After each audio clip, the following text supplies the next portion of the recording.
আপনি আমাকে উত্তর দেন, আমাকে বিয়ে করতে পারবেন না আপনি? তুই এখন তোর বাসায় চলে যা। আমার বাসায় তোকে আর কখনো আসতে হবে না, কারণ এটা কখনো সম্ভব না।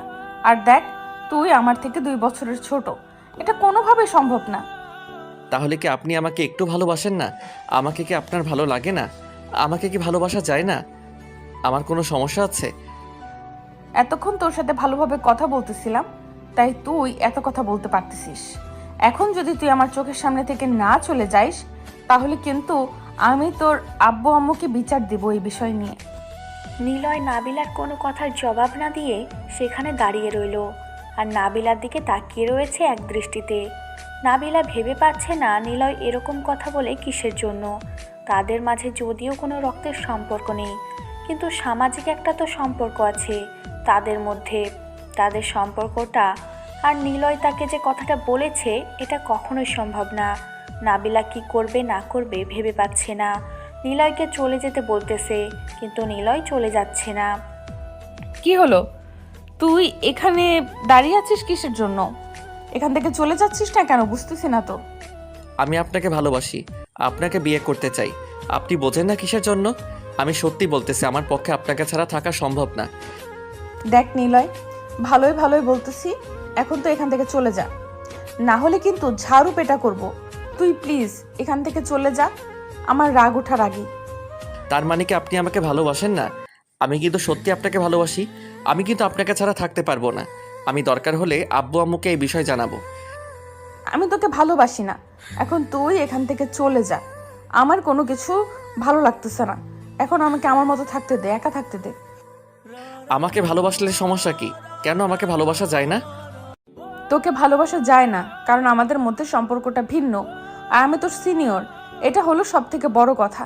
তাই আমি তোকে ভালোবাসতে পারি না, বা তোর সাথে এরকম কোনো সম্পর্ক করতে পারি না। আপনি তো আমার রক্তের কেউ না, তাই না? আপনি আমার প্রতিবেশী, আর আমাদের মাঝে সেই সম্পর্কটা হতেই পারে, তাই না? যদি আপনার সমস্যা থাকে তাহলে বলতে পারেন। আমি কিন্তু আপনাকে ভালোবাসি। কুত্তার বাচ্চা, তোকে ভালোভাবে বোঝাচ্ছি, বুঝতেছিস না তাই না? ছোট মানুষ, তাই এত সুন্দর করে তোকে এতক্ষণ আমি বুঝালাম, কিন্তু বুঝতে পারলি না।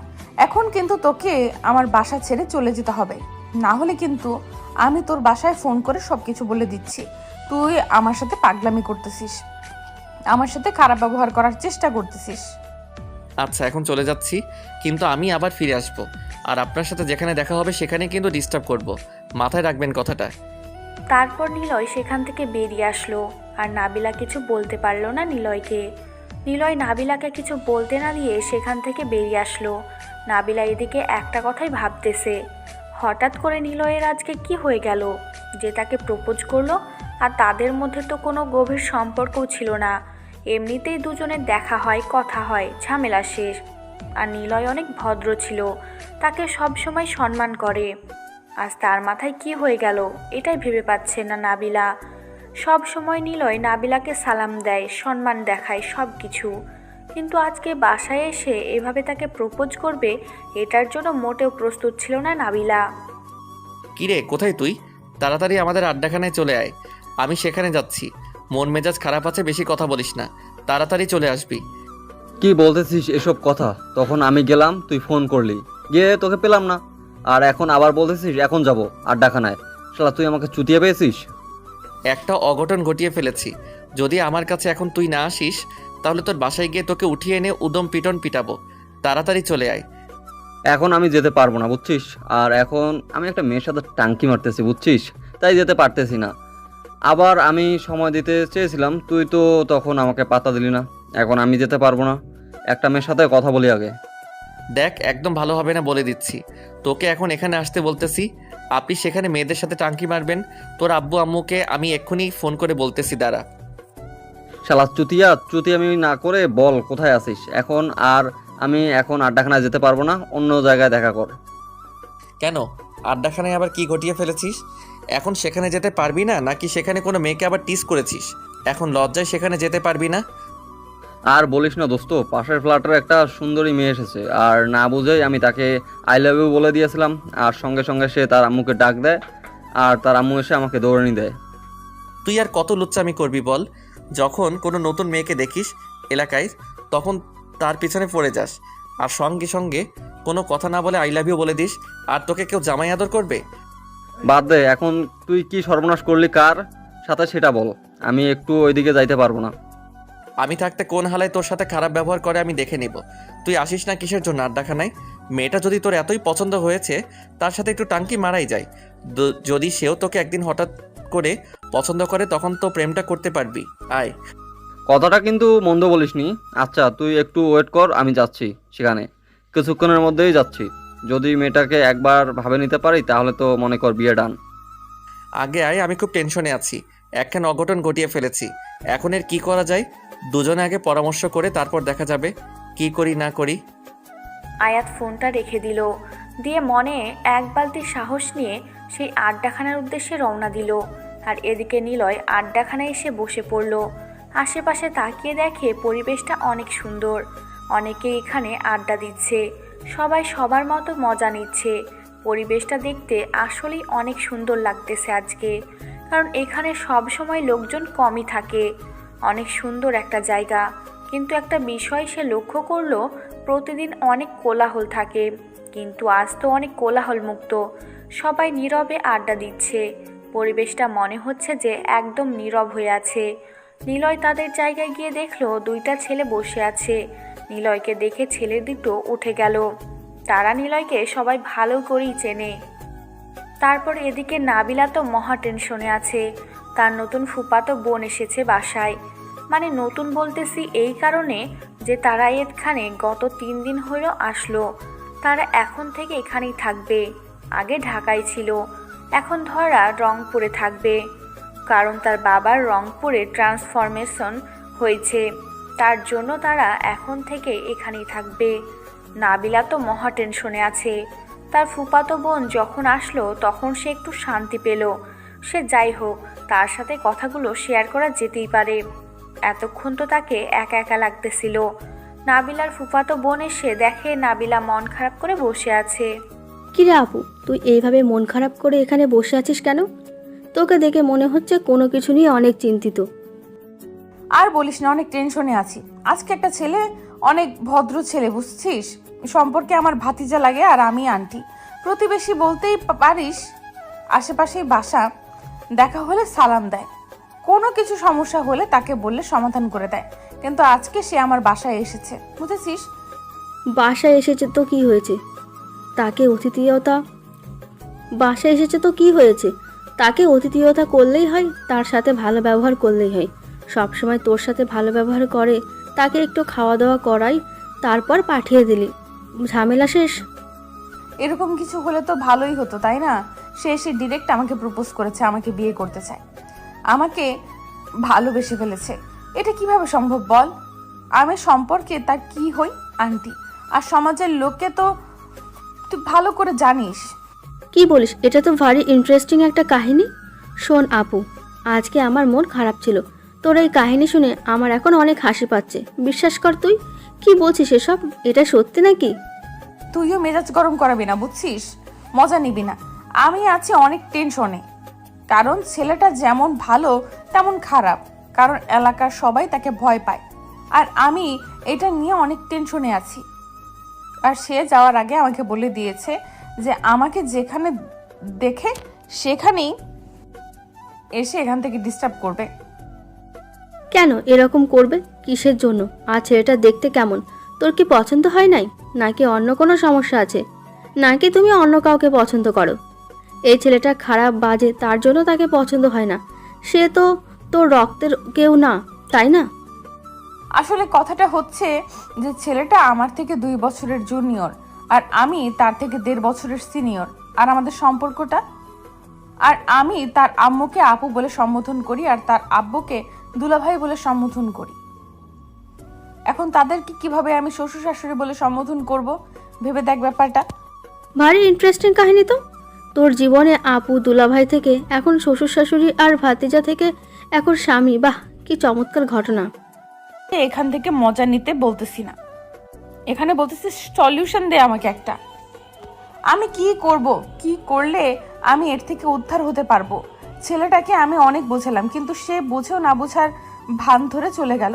আমি কি করব বলো? আরে টেনশন করিস না, কয়েকদিন পর দেখবি ঠিক হয়ে যাবে। এখন হয়তো মাথায় কোনো ভূত চেপে বসেছে, তার জন্য তোর সাথে এরকম করেছে। কয়েকদিন পর যখন ঠিক হয়ে যাবে দেখবি যে কোনো ঝামেলাই থাকবে না। তুই ওই ছেলেকে চিনিস না? যেটা একবার জেদ করে সেটা সে হাসিল করে ছাড়ে। যেহেতু আমাকে ভালোবাসি কথাটা বলেছে, তার মানে তার থেকে সে ভালো না বেশে নিয়ে আমার জীবন থেকে তো যাবেই না কখনো। আর সব থেকে বড় কথা হচ্ছে আমি ফেঁসে গিয়েছি। কি বলতেছিস? ফেঁসে গিয়েছিস মানে কি হয়েছে তোর আবার? কোথায় কি করলি যে ফেঁসে গিয়েছিস? ছেলেটাকে আমার অনেক ভালো লাগে। যদি সম্পর্কটা আমাদের অন্য কিছু হইতো তাহলে আমি তাকে নিজে থেকে প্রপোজ করতাম, বুঝছিস? ছেলেটা দেখতে এত পরিমাণ কিউট, আর কথা হচ্ছে এইটা এখন সে আমাকে ডিস্টার্ব করবে। আমি তো মেনে নিতে পারবো, কিন্তু সমাজের লোকের কথা ভেবে আমি অনেক টেনশনে আছি। তাহলে এই ব্যাপার। আচ্ছা, আমি বিয়ের ব্যবস্থা করার চেষ্টা করতেছি। আমি সবার সাথে কথা বলে দেখি, তুই সবার সাথে আমাকে পরিচয় করিয়ে দে আগে, তারপর। এখন বল কি হয়েছে? এত জরুরি তলব কিসের জন্য? আর কি ঘটনা ঘটিয়েছিস সেটা বল তো শুনি। কি এমন কাজ করেছিস তুই? তোর যে আন্টি আছে না, তাকে আমি প্রপোজ করেছি। আমি তাকে আমার বউ বানাতে চাই। কি আবল তাবল কথা বলতেছিস, বুঝতেছি না তো। আর হঠাৎ করে তোর কি এমন হলো যে তুই তার জীবনে থাকবি? যেটা বলতেছি সেটাই। এখন বেশি কথা বলতে পারবো না। কথা হচ্ছে যে আমি তাকে ভালোবেসে ফেলেছি। এখন আমি তাকে আমার বউ বানাতে চাই। এটা কিভাবে সম্ভব? সে আমাদের সম্পর্কে আন্টি, আর সে আমাদের থেকে 2 বছরের সিনিয়র। সব কিছু ভুলে গিয়েছিস? আজকে তাকে প্রপোজ করে দিয়েছিস, সে কি উত্তর দিয়েছে? সে কি বলেছে সেটা বড় কথা না, বড় কথা হচ্ছে আমি তাকে ভালোবেসে ফেলেছি আর তাকে আমার বউ বানাতে চাই। তার মায়ায় আমি পড়ে গেছি। আমি নিজেকে এত কন্ট্রোল করেছি যে এরকম কিছু হবে না আমার দ্বারাই, কিন্তু আমি পারিনি। এভাবে হয় না, বুঝছিস? এভাবে কোনো কিছু সম্ভব না। সোসাইটি মেনটেন করতে হয়। আর তুই তো সোসাইটির কাউকে পাত্তা দিস না, সেটা আমি ভালো করে জানি। কিন্তু মেয়েটার অবস্থা একটু ভেবে দেখেছিস? তোর এইসব জ্ঞানমূলক কথা তোর কাছে রাখ, আমাকে বলতে আসিস না। বলতেছি না আমি তাকে ভালোবাসি। আমি বুঝলাম তুই তাকে ভালোবাসিস, কিন্তু একটা লিমিট আছে। তুই তোর লিমিট ক্রস করে যাচ্ছিস। সে তোর সম্পর্কে আন্টি, আর তুই তাকে কিভাবে ভালোবাসতে পারিস আমাকে বলতো। নিজের মনকে কি আর সেটা বোঝানো যায়? আমি তো নিজেকে অনেক কন্ট্রোল করার চেষ্টা করেছি। আমি নিজেকে কন্ট্রোল করেছিলাম, বাট আমার মনকে আমি কন্ট্রোল করতে পারিনি, তাই তাকে ভালোবেসে ফেলেছি। এটা কোনো কথা হলো? এটা তো সম্ভব না। বুঝিস না কিসের জন্য?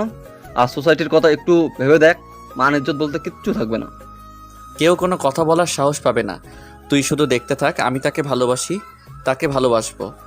এখন তোর সাথে আমি পরামর্শ করতে এসেছি কিভাবে তাকে বিয়ে করব। আর তুই যদি এখন আমাকে সময় দিতে না পারিস তাহলে বল। তুই আমার বন্ধু, তোকে সময় দিতে না পারলে আমি কাকে সময় দিতে পারবো? আচ্ছা, তোর যদি মনে হয় যে সেই মেয়েটাকে তোর অনেক ভালো লেগেছে, তাকে তোকে বিয়ে করতেই হবে, দেখি ব্যাপারটা কোথা থেকে কোথায় নিয়ে যাওয়া যায়। আমি সবার সাথে একটু কথা বলি হালকা পাতলা। এখন তোকে কারোর সাথে কথা বলতে হবে না। আমি যখন তোকে কথা বলতে বলবো তখন বলবি। এখন চুপচাপ থাকবি, শুধু দেখবি। আচ্ছা, এখন তো বিকেল গড়িয়ে সন্ধ্যা হতে চলেছে। আজকের মতো তাহলে তুইও বাসায় যা, আমিও বাসায় চলে যাই। কালকে এই বিষয় নিয়ে নতুন কিছু ভাবনা চিন্তা করা যাবে। এটা নিয়ে তুই আবার মাথা ঘামাবি না। আমাকে নিয়ে তোকে টেনশন করতে হবে না, বুঝছিস? আমি আমাকে কন্ট্রোল করতে পারবো, কিন্তু তাকে ভালোবেসে ফেলেছি, এটা আমার কন্ট্রোলের বাইরে চলে গেছে।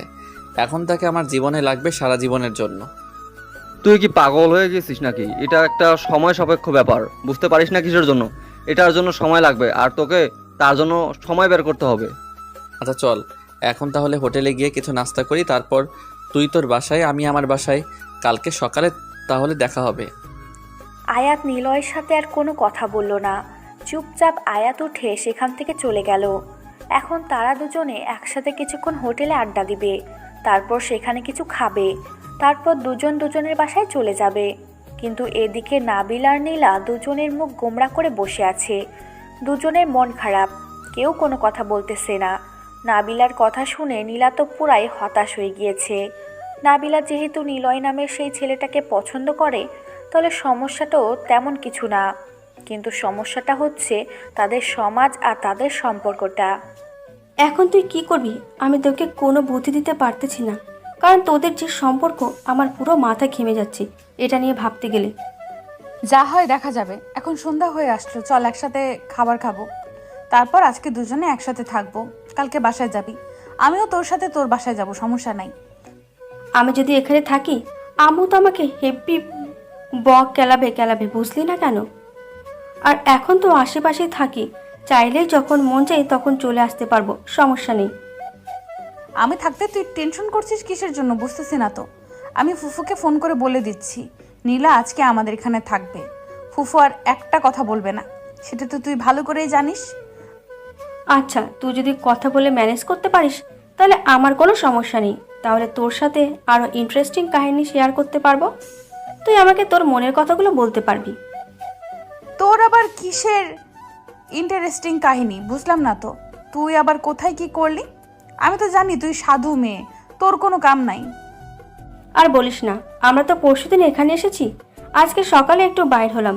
আর আমাদের বাসার সামনে তো জানিস একটা আড্ডা দেওয়ার মতো জায়গা আছে। আমাদের বাসার সামনে, সেখান থেকে হুট করে একটা ছেলে আমাকে দেখে সরাসরি আমার সামনে এসে আমাকে আই লাভ ইউ বলে প্রপোজ করে দিল। কি বলিস, সত্যি তাই নাকি? ছেলেটা দেখতে কেমন রে? আর তোকে প্রথম দেখাতেই প্রপোজ করে দিয়েছে, মানে তুই তার চোখে কত সুন্দর হতে পারিস একটু ভেবে দেখেছিস? আর কথা বলিস না, আমি তো অনেক ভয় পেয়ে গিয়েছিলাম। ভয়ে চিল্লানি দিয়া আম্মুকে ডাক দিয়েছি, আর আম্মু একটা ঝাড়ু নিয়ে এসে ছেলেটাকেই দৌড়ানি দিয়েছে। আমি এখনো ভেবে মনে মনে হাসি দিচ্ছি। আহারে বেচারা, তাকে আজকে কত সুন্দর করতে হয়েছিল, ঝাড়ুর বাড়ি খেতে হয়েছিল। আর শুন, তুই এত সুন্দর একটা পরিবেশে তোর আম্মুকে ডাকতে গেলি কিসের জন্য? আর বলিস না তো, এখানে এসেছি নতুন কাউকে চিনি না, কে কেমন আমি কি জানি, নাকি আর এই সমাজের লোকেরা কেমন সেটাও তো আমি জানি না। আমি তো ভয় পেয়ে গেছিলাম, তার জন্য ডাকতে বাধ্য হয়েছি। আচ্ছা হয়েছে, অনেক কথা তো বললাম, এখন চল সব কিছু শেষ করি। আর এখন এসব নিয়ে গল্পগুজব করা ঠিক হবে না। আম্মু যে কোনো সময়ে শুনে নিলে আবার নানা ধরনের প্রশ্ন করবে। আচ্ছা তাহলে এইসব টপিক বাদ দে, এখন খাওয়া দাওয়া করি চল। আমার ক্ষুধা লেগেছে, তারপর ঘুমাবো। খুব ক্লান্ত লাগতেছে শরীরটা জানিস। বুঝতেছি না, এখানে এসে থেকে নিজেকে অসুস্থ মনে হচ্ছে। নতুন পরিবেশে এসেছিস না, তাই এরকম লাগবে দু একদিন গেলে যখন আবহাওয়াটা একদম তোর সাথে মানিয়ে যাবে তখন আর কোনো সমস্যা হবে না। তারপর তারা দুইজন মামাতো বোন আর ফুফাতো বোন চুপচাপ খাওয়া দাওয়ার প্ল্যানিং করে ফেললো, কি খাবে রাতে। তারপর তাদের ইচ্ছে অনুযায়ী সব কিছু রান্না করলো এবং নাবিলা তার আম্মুকে রান্নার কাজে সাহায্য করলো। সাথে তো নীলা ছিলই। আর এইদিকে বেচারা নিলয় বাসায় এসে ঠিকমতো শুয়ে থাকতে পারতেছে না। বারবার নাবিলার কথা মনে পড়তেছে, কি করবে না করবে ভেবে পাচ্ছে না। তাকে যে কিভাবে নিজের ভালোবাসাটা বুঝাবে আর তাকে যে কিভাবে নিজের আপন করে নেবে সেটাই ভেবে পাচ্ছে না নিলয়। দেখতে দেখতে রাত পার হয়ে সকাল হয়ে আসলো। সকালে কোনো মতে নাস্তা করে নিল, বেরিয়ে পড়লো যে কোন প্রকারে হোক নাবিলার সাথে দেখা করতে হবে। সারা রাত নাবিলাকে স্বপ্নে এসে দেখেছে। নাবিলা সকালে উঠে ফ্রেশ হয়ে নাস্তা করলো, আর সাথে নীলা ছিল। তারপর নীলার আম্মু নাবিলাকে ফোন দিল, নীলাকে এখন যেন বাসায় দিয়ে আসে। নাবিলা সেটা নীলাকে বলে দিল, কারণ নীলার আম্মু নীলাকে ছাড়া এক মুহূর্ত থাকতে পারে না। সেটা ছোটবেলা থেকেই নাবিলা ভালো করেই জানে। এখন নাবিলা আর নীলা দুজনে ঘর থেকে বেরিয়ে পড়ল। এখন উদ্দেশ্য দুজনেই নীলার বাসায় যাবে। রাস্তায় বেরিয়ে পড়েছে। আর এই দিক থেকে নিলয় বাসা থেকে বাইকটা নিয়ে নাবিলার বাসার উদ্দেশ্যে আসতেছে। হঠাৎ করে নাবিলাকে সে রাস্তার মাঝখানে দেখতে পেল। আর এত সকালে রাস্তায় তেমন মানুষজন নেই। নাবিলা নিলয়কে দেখতে পেয়ে ভয়ে শেষ। এখন কি জানে কি হয় তার সাথে। ভয়ে সে শুকিয়ে গেল, কিন্তু নীলাকে বুঝতে দিচ্ছে না। নিলয় গাড়ি থেকে নেমে এসে নাবিলার সামনে দাঁড়িয়ে পড়ল। কি হলো, এত সকালে কোথায় যাচ্ছ? আর তোমার সাথে এই পেতনির মতো দেখতে মেয়েটাকে? তোমার পরীর মতো চেহারার সাথে এই পেতনির মতো চেহারাটা যায়? আমার সাথে যায় তোমার চেহারাটা? একটু নিজেকে সংযত রাখতে বলতেছি, তুই আমাকে তুমি করে বলতেছিস কিসের জন্য? লজ্জা শরম নাই? তাকে কি বলতেছিস? দেখো ব্যাপারটা এরকম, আমি তোমাকে ভালোবেসে ফেলেছি। এখন তুমি কি ভাবলে আমাকে নিয়ে? না ভাবলে আমার মাথা ব্যথা নেই। আজকে সারা রাত ঘুমাতে পারিনি। সারা রাত তোমাকে স্বপ্নে দেখেছি, তার কি হবে বলো? এখন এই বিষয়ে আমি তোমাকে কি বলতে পারি? আমি কি বলেছি? তুমি আমাকে সারা রাত স্বপ্ন দেখো? আমি কি তোমাকে সেই অনুমতি দিয়েছি? আমি একটা জিনিস বুঝতে পারি না, মনটা আমার, চোখ দুটো আমার, পুরো মানুষটাই আমার, কিন্তু তারা কেউ আমার কন্ট্রোলে নেই কেন? কেন সবাই শুধু তোমাকে ভালোবাসে? দেখো, সকাল হয়ে গিয়েছে, রাস্তায় এখন মানুষ চলে আসবে। আর এখন আমি আমার ফুফাতো বোনকে নিয়ে তার বাসায় যাচ্ছি। আশা করি আর কোনো প্রশ্নের উত্তর দেওয়া লাগবে না। এখন তুমি সাইডে চলে যাও, আমাকে আমার রাস্তায় যেতে দাও। গতকাল বলছি না ভালোবাসি, আজকে বলেছি ভালোবাসি। উত্তরটা দিবেন নাকি আমি অন্য কোনো রাস্তা খুঁজে বের করব তোমাকে আমার করে নেওয়ার জন্য? বলতেছি না, এটা একটু বেশি বেশি হয়ে যাচ্ছে। আর তুই যদি আমার সাথে এরকম ব্যবহার করেছিস, আমি এখনই কিন্তু তোর বাসায় চলে যাব, কোথাও যাব না। তোর আব্বু আম্মুকে নালিশ দেব, তারপর যা করার তারা করবে। আমিও তো সেটাই যাচ্ছি, কারণ আমি তো সরাসরি তাদেরকে বলতে পারতেছি না তুমি যাও আমার বাসায়। আমি অনুমতি দিচ্ছি, তাদেরকে গিয়ে বলো, তখন বিষয়টা আরও সহজ হবে। দেখো, তুমি এখনো ছোট বাচ্চা, তোমার এখনো বয়স হয়নি ভালোবাসার, বা এটাকে বোঝার মতো তোমার ক্ষমতা হয়নি। তাই বলতেছি, এসব নিয়ে নাটক করা বন্ধ করো, পড়াশোনায় মন দাও, জীবনে অনেক সুন্দর একটা মেয়ে পাবে। আমাকে দেখে মনে হয় যে আমি অন্য কোনো মেয়ের জন্য তোমাকে ছেড়ে যেতে পারবো? আমার চোখের দিকে তাকিয়ে কথা বলো, আমার চোখের দিকে তাকাও বলতেছি। কথাটা বলে নিলয় নাবিলার হাত ধরল আর এমন চোখ করেছে, নাবিলা একদম শেষ। নীলা তো কি বলবে, নীলা ভয় নাবিলার পিছনে গিয়ে দাঁড়িয়ে পড়ল। আর নীলার বুঝতে বাকি নেই এটাই সেই ছেলে। আর নাবিলা যেটা বলেছিল, আসলেই দেখতে ছেলেটা অনেক হ্যান্ডসাম। নাবিলা ভয়ে শ্বাস বন্ধ করে আছে, কোনো কথা বলার সাহস পাচ্ছে না। আর নীলা তো ভয়ে 2 হাত দূরত্ব বজায় রেখেছে। নিলয় নাবিলার হাত এমন শক্ত করে চেপে ধরে রেখেছে, নাবিলার ব্যথা করছে, তাও কোনো শব্দ করার সাহস পাচ্ছে না। হঠাৎ করে নিলয় নাবিলার সাথে যেটা করলো, তার জন্য নাবিলা মোটেও প্রস্তুত ছিল না। নাবিলা ভেবেছিল যে জাস্ট হাতটা ধরেছে, কিন্তু হাত ধরে যে এরকম একটা কাণ্ড করবে নিলয়, সেটা বুঝতেই পারেনি নাবিলা। প্লিজ নীলয়, ছেড়ে দে। রাস্তায় মানুষ দেখলে মান ইজ্জত কিচ্ছু থাকবে না। আমি সবার সামনে কলঙ্কিনী হয়ে যাব। প্লিজ আমাকে নষ্ট করিস না তুই। নষ্ট করলাম কোথায়? শুধু একটু ভালোবাসা দেখালাম আর তোমাকে কিছু শিক্ষা দিলাম, কারণ তুমি তো আমার ভালোবাসা বোঝার চেষ্টা করতেছো না। অত্যাচার তো তোমাকে সহ্য করতে হবে। প্লিজ ছেড়ে দে, সবাই দেখে নিলে আমি কলঙ্কিত হয়ে যাব। আমি এই পৃথিবীতে বেঁচে থাকতে পারবো না। প্লিজ, তুই আমার সাথে এরকম করতেছিস কিসের জন্য? আমি তো সম্পর্কে আন্টি। কিসের আন্টিকে? আমি তো ভালোবাসি আপনাকে। বউ মানি, এখন থেকে আন্টি সম্পর্ক বাদ, এখন থেকে আপনি আমার বউ, এটাই মাথায় রাখবেন সব সময়। এবার কিন্তু সত্যি বেশি বেশি হয়ে যাচ্ছে। এবার কিন্তু তোমার পরিবারকে আমি জানাতে বাধ্য হব। তুমি এরকম পাগলামি করতে পারো না আমার সাথে। আচ্ছা, আমি তো আপনাকে পারমিশন দিয়ে দিয়েছি, তাই না? আর আপনাকে সম্মান দিয়ে কথা বলতেছি। যেহেতু আপনি আমার সিনিয়র বউ, তার জন্য আপনাকে সম্মান দিয়ে কথা বলতেই হবে আমাকে, না হলে এটা কেমন হয় না? তোকে আমি দেখে নিব, তুই আমার সর্বনাশ করতেছিস, তাই না?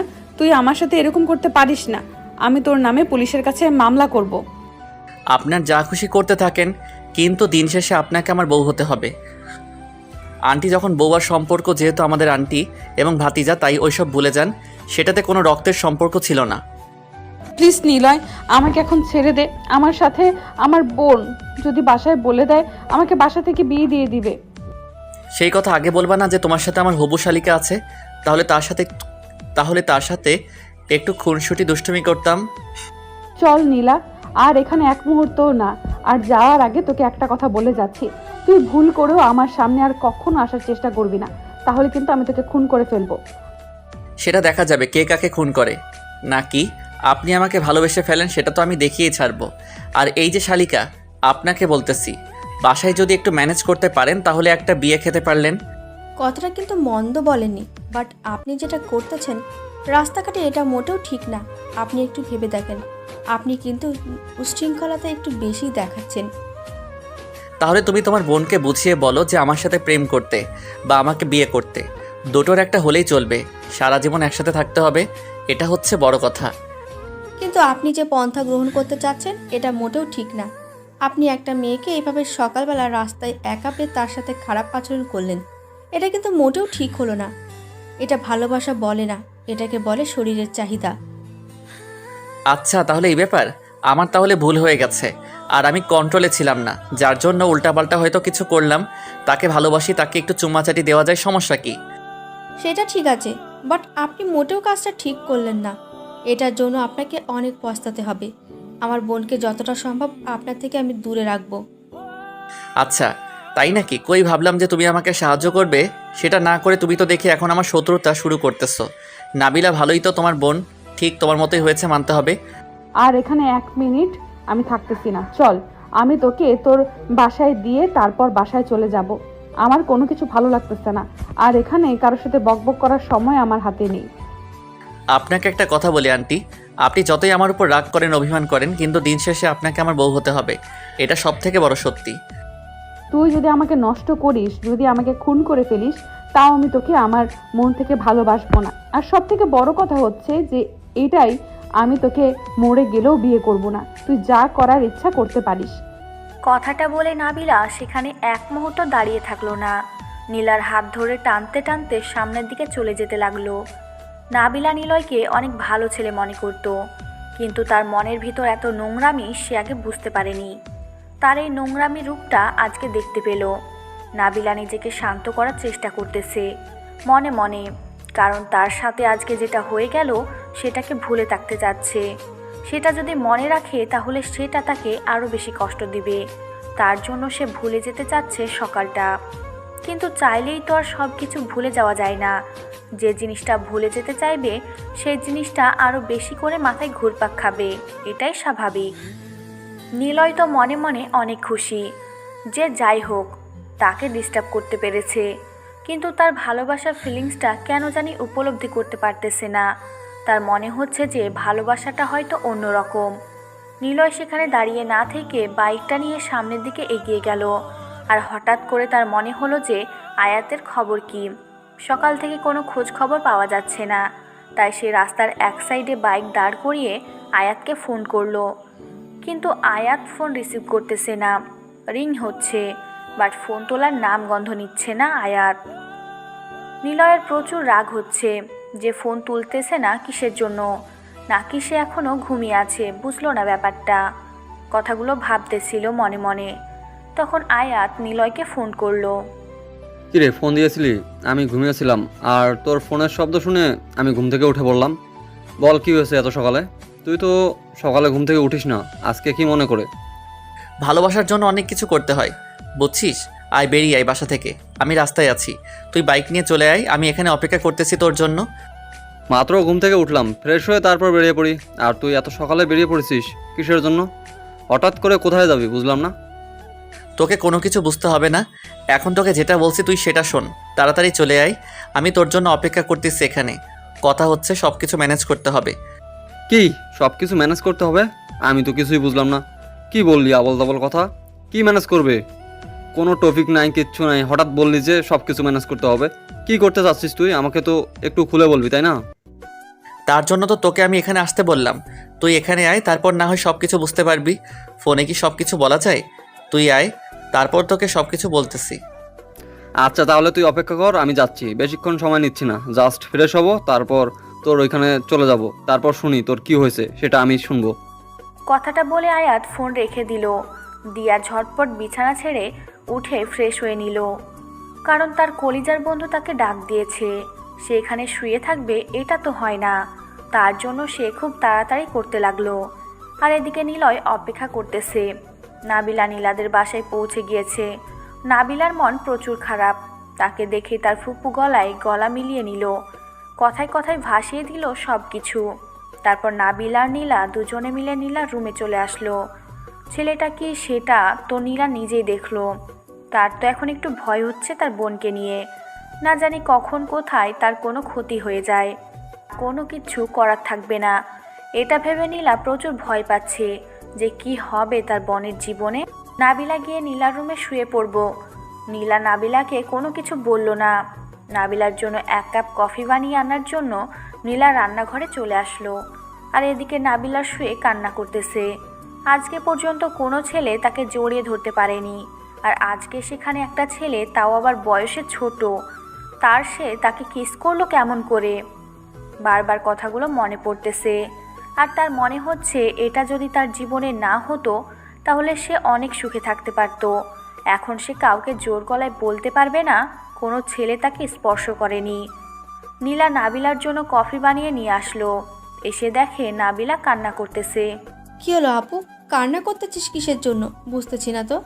এভাবে কান্না করলে হবে? বল, যা হয়েছে ভুলে যা, সব কিছু ঠিকঠাক হয়ে যাবে। এখন কয়েকদিন নিজেকে চেপে রাখ, বাসা থেকে বের হবি না, তাহলে দেখবি কয়েকদিন পর সব কিছু আগের মতো হয়ে যাবে। এরকম কোনো কিছু হলে তো অনেক ভালো হইতো। আমি চাচ্ছি সব কিছু ভুলে যাব, কিন্তু পারতেছি না। বারবার মনে পড়ে যাচ্ছে। আর আজকে প্রথম আমাকে কোনো ছেলে এভাবে স্পর্শ করলো। বিশ্বাস কর, আমার যে এত বাজে লাগতেছে। আচ্ছা বুঝতে পারলাম, এখন নিজেকে ঠিক করার চেষ্টা কর। এইভাবে ভেঙে পড়লে চলবে না। তোর পড়াশোনায় মন দে, কয়েকদিন পর তোর নাকি এক্সাম। এখন তো সেই টেনশনে আছি, আমার কি হবে। আমি তো এখন নিজে স্বাধীনভাবে চলাফেরা করতে পারবো না। এখন সব সময় একটা আতঙ্কের মধ্যে থাকতে হবে, কখন কোথা থেকে আমার উপর হামলা চলে আসে। এখন তো আমি পুরো ভয়ে শেষ, কি করব বুঝতে পারতেছি না। এখন তো এমন একটা সিচুয়েশনে বাসায় বলবো, তাহলে বিয়ে দেওয়ার জন্য উঠে পড়ে লাগবে বাসার সবাই। আর আমি তো চাচ্ছি আমার ক্যারিয়ার গড়ে তুলতে। আপু, আমি তোর মনের কথাগুলো বুঝতে পেরেছি। এসব নিয়ে আর তুই ভাবিস না। এখন কফি খা, তারপর আমি তোকে তোর বাসায় রেখে আসব। আমাকে তো আর কেউ ডিস্টার্ব করবে না, বুঝিস নাই? এখন যাব না, দুপুরের পর গাড়িতে করে তোর বাসায় চলে যাব। বাদ দে, এখন কিছু খাবো না, তুই রেখে দে, পরে গরম করে খাবো, সমস্যা নেই। বাট এখন খেতে ইচ্ছে করতেছে না। ফুফু কোথায় গেল, তার সাথে কিছু কথা বলি। আম্মু তার রুমে আছে হয়তো, তুই গিয়ে দেখ। আমি আমার কিছু হাতের কাজ শেষ করে আসছি, তারপর না হয় বাইরে যাব। এখন তুই যা, কথা বল। আচ্ছা থাক, তাহলে তুই তোর কাজগুলো শেষ কর, আমি আমার ফুফুর সাথে কিছুক্ষণ গল্প করি, তারপরে একটু বাসায় চলে যাব। এখানে থাকতে ভালো লাগতেছে না, একটু মনটা ঠিক করি, তারপর বাসায় চলে যাব। কথাটা বলে নাবিলা রুম থেকে বেরিয়ে তার ফুপুর রুমের উদ্দেশ্যে চলে গেল। আর এদিকে নীলা তার কাজগুলো করা শুরু করে দিল। তার এখন অন্য কিছু ভালো লাগবে না। তাই সে তার হাতের কাজগুলো শেষ করতে ব্যস্ত হয়ে গেল। আর নাবিলা তার ফুপুর কাছে এসে গল্প করা শুরু করে দিল। আর এদিকে আয়াত বাসা থেকে বেরিয়ে পড়েছে। নিলয় তার জন্য অপেক্ষা করতেছে। আরও একবার ফোন দিয়েছিল নিলয় আয়াতকে, তাকে জানিয়ে দিল যে সে এখন রাস্তায় আছে। তাই আর বেশিক্ষণ কথা হলো না তাদের মাঝে। একটু পর আয়াত নিলয়ের কাছে চলে আসলো। নিলয়ের দিকে তাকিয়ে অবাক হয়ে গেল। এ কি হাল, এটা কিভাবে হলো? আয়াত তো বুঝতেই পারতেছে না। আয়াত দৌড়ে গিয়ে ওকে ধরে নিল। তারপর অ্যাম্বুলেন্স ফোন করে ডাক দিয়ে হসপিটালে নিয়ে গেল নিলয়কে।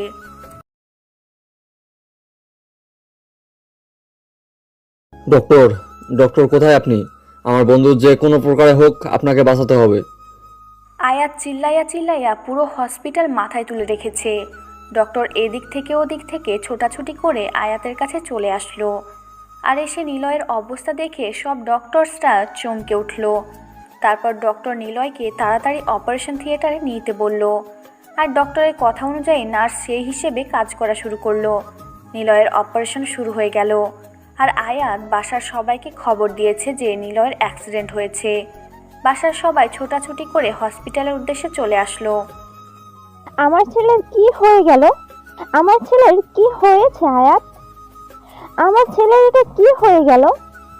আমি তো কিছুই বুঝতে পারতেছি না আন্টি। আমি সকালে ঘুম থেকে উঠলাম, তখন নীলা আমাকে ফোন করলো যে রাস্তায় আয়, আড্ডা দেই। আমি বাসা থেকে বেরিয়ে পড়লাম। আর বাসা থেকে বের হওয়ার সময় নীলের সাথে কথা হলো, আর এসে দেখি এই অবস্থা। আমার ছেলের কোনো কিছু হয়ে গেলে আমি এই পৃথিবীতে বেঁচে থাকবো কি নিয়ে?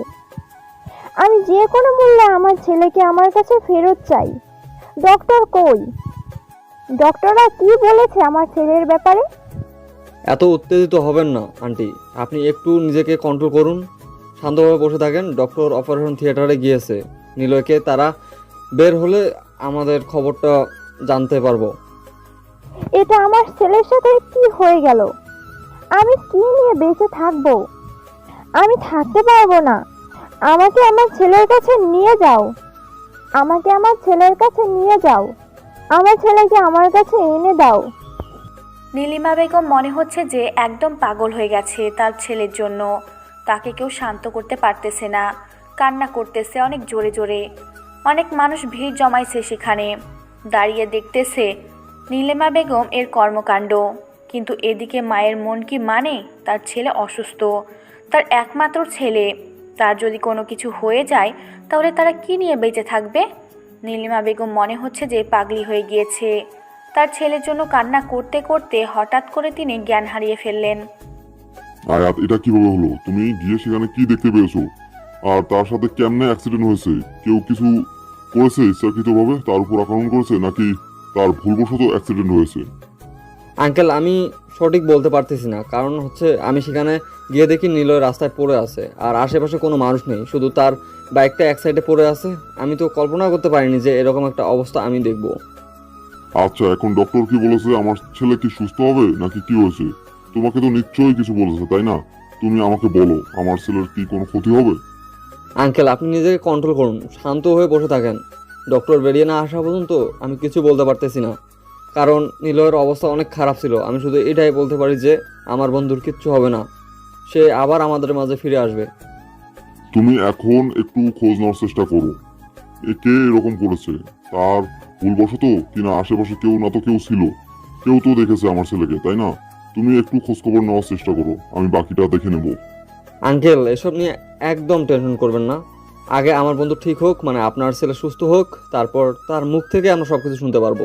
এখন আপাতত আপনি আন্টিকে সামলানোর চেষ্টা করেন, আন্টির অবস্থা খুব করুণ। তুমি ভালো করে জানো আমাদের বিষয়ে, বলতে পারো তুমি আমাদের পরিবারের দ্বিতীয় সন্তান। আমাদের বাসায় সবসময় তুমি আসা যাওয়া করো। তুমি তোমার আন্টিকে ভালো করে চেনো, তিনি তার ছেলে কতটা ভালোবাসে। আয়াত আর সেখানে একটা কথা বলার সুযোগ পেল না, কারণ সে সব কিছু জানে যে নিলয়ের আম্মু নিলয়কে এবং আয়াতকে কতটা ভালোবাসে। দুজনকে প্রায় সমপরিমাণ ভালোবাসে, নিজের সন্তানের মতো দেখে দুজনকে। যদিও আয়াত তার নিজের সন্তান না, কিন্তু যখন আয়াত নিলয়ের বাসায় থাকে মনে হয় যে সে নিজের বাসায় আছে। আয়াত চুপচাপ এক সাইডে গিয়ে দাঁড়িয়ে পড়ল আর ভাবতে লাগলো এরকমটা কিভাবে হতে পারে। তার তো কোনো শত্রু নেই, আর অনেক দিন থেকে তো তারা দুজন কারোর সাথে ঝামেলা করে না। অনেক দিন হয়ে গেছে যে তারা আন্ডারওয়ার্ল্ড ছেড়ে দিয়ে এসেছে আর সেই শহর থেকে অনেক দূরে চলে এসেছে। তাহলে কিভাবে এটা হতে পারে? আয়াত মনে মনে অনেক কিছু চিন্তা করতেছে। তাহলে কি কেউ এই শহরে এসেছে যে আয়াত আর নিলয়ের ক্ষতি করার জন্য, নাকি কিচ্ছু বুঝতে পারতেছে না আয়াত। পুরো টেনশনে আছে নিলয়ের, কোনো কিছু হয়ে গেলে আয়াত কাউকে জিন্দা রাখবে না।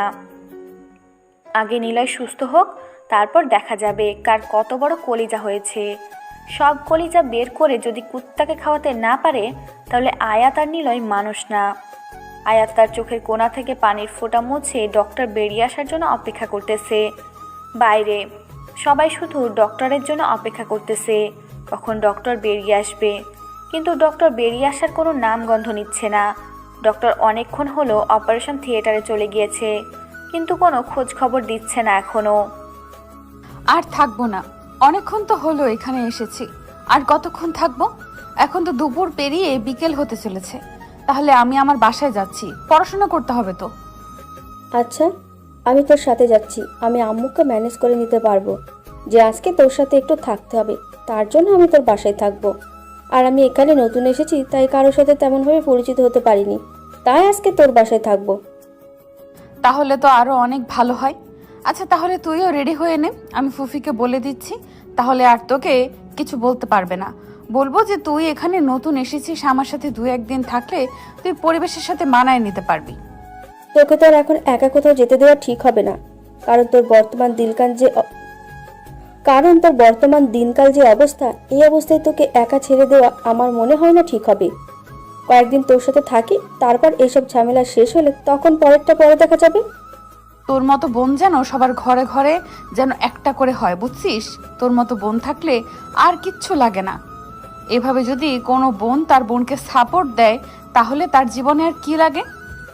হয়েছে, এখন চল তোর বাসায় যাই।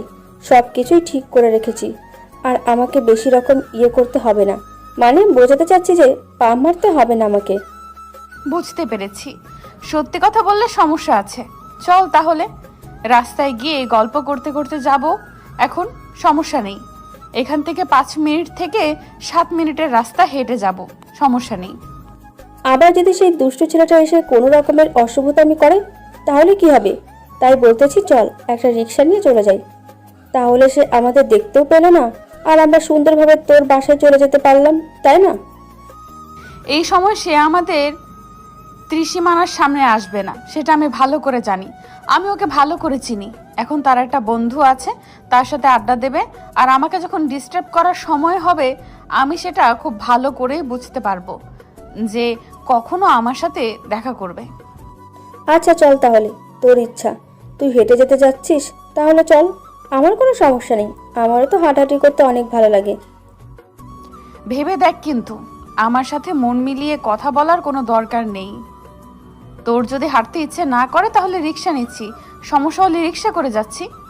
আমি তো তোকে বলতে চাচ্ছি যে আমি হেঁটে যাব, বাট তোর সমস্যার জন্য বললাম রিক্সা যাইতে। এখন কোনো সমস্যা হবে না, তাহলে চল হেঁটে যাই। তারপর নাবিলা নীলা দুজনে গল্প করতে করতে হেঁটে যাচ্ছে, আর নীলা তার ঢাকায় থাকা বন্ধু বান্ধবদের নিয়ে গল্প করতেছে। কে কেমন ছিল, কে কী করতো, কে কয়টা প্রেম করতো, এসব নাবিলাকে বলতেছে। আর নাবিলা সেটা শুনে প্রচুর মজা নিচ্ছে।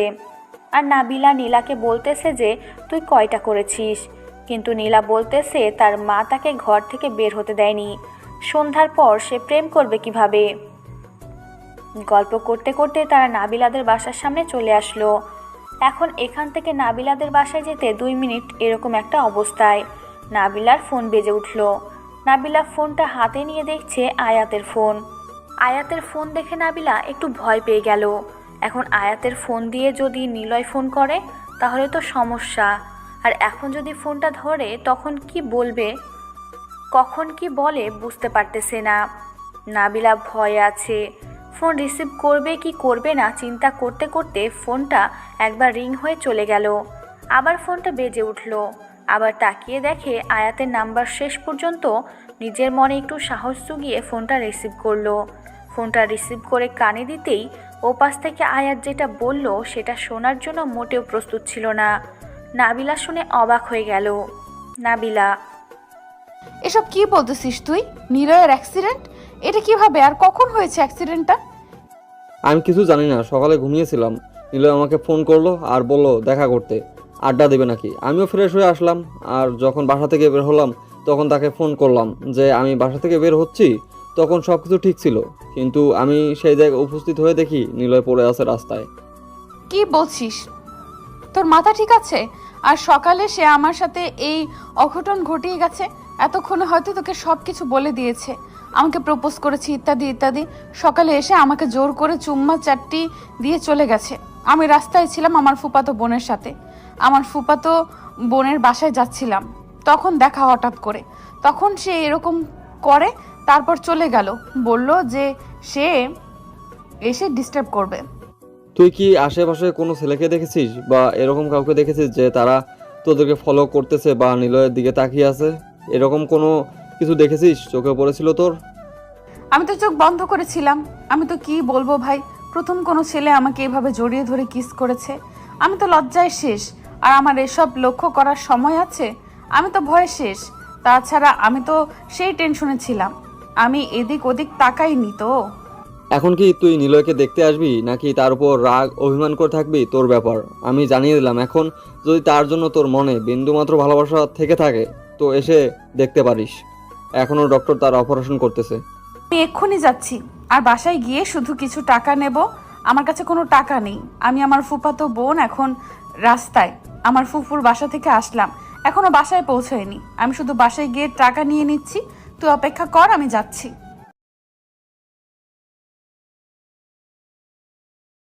কি হলো? তুই এইরকম করতেছিস কেন? আমাকে বল তোর কি হয়েছে, কান্না করছিস কেন?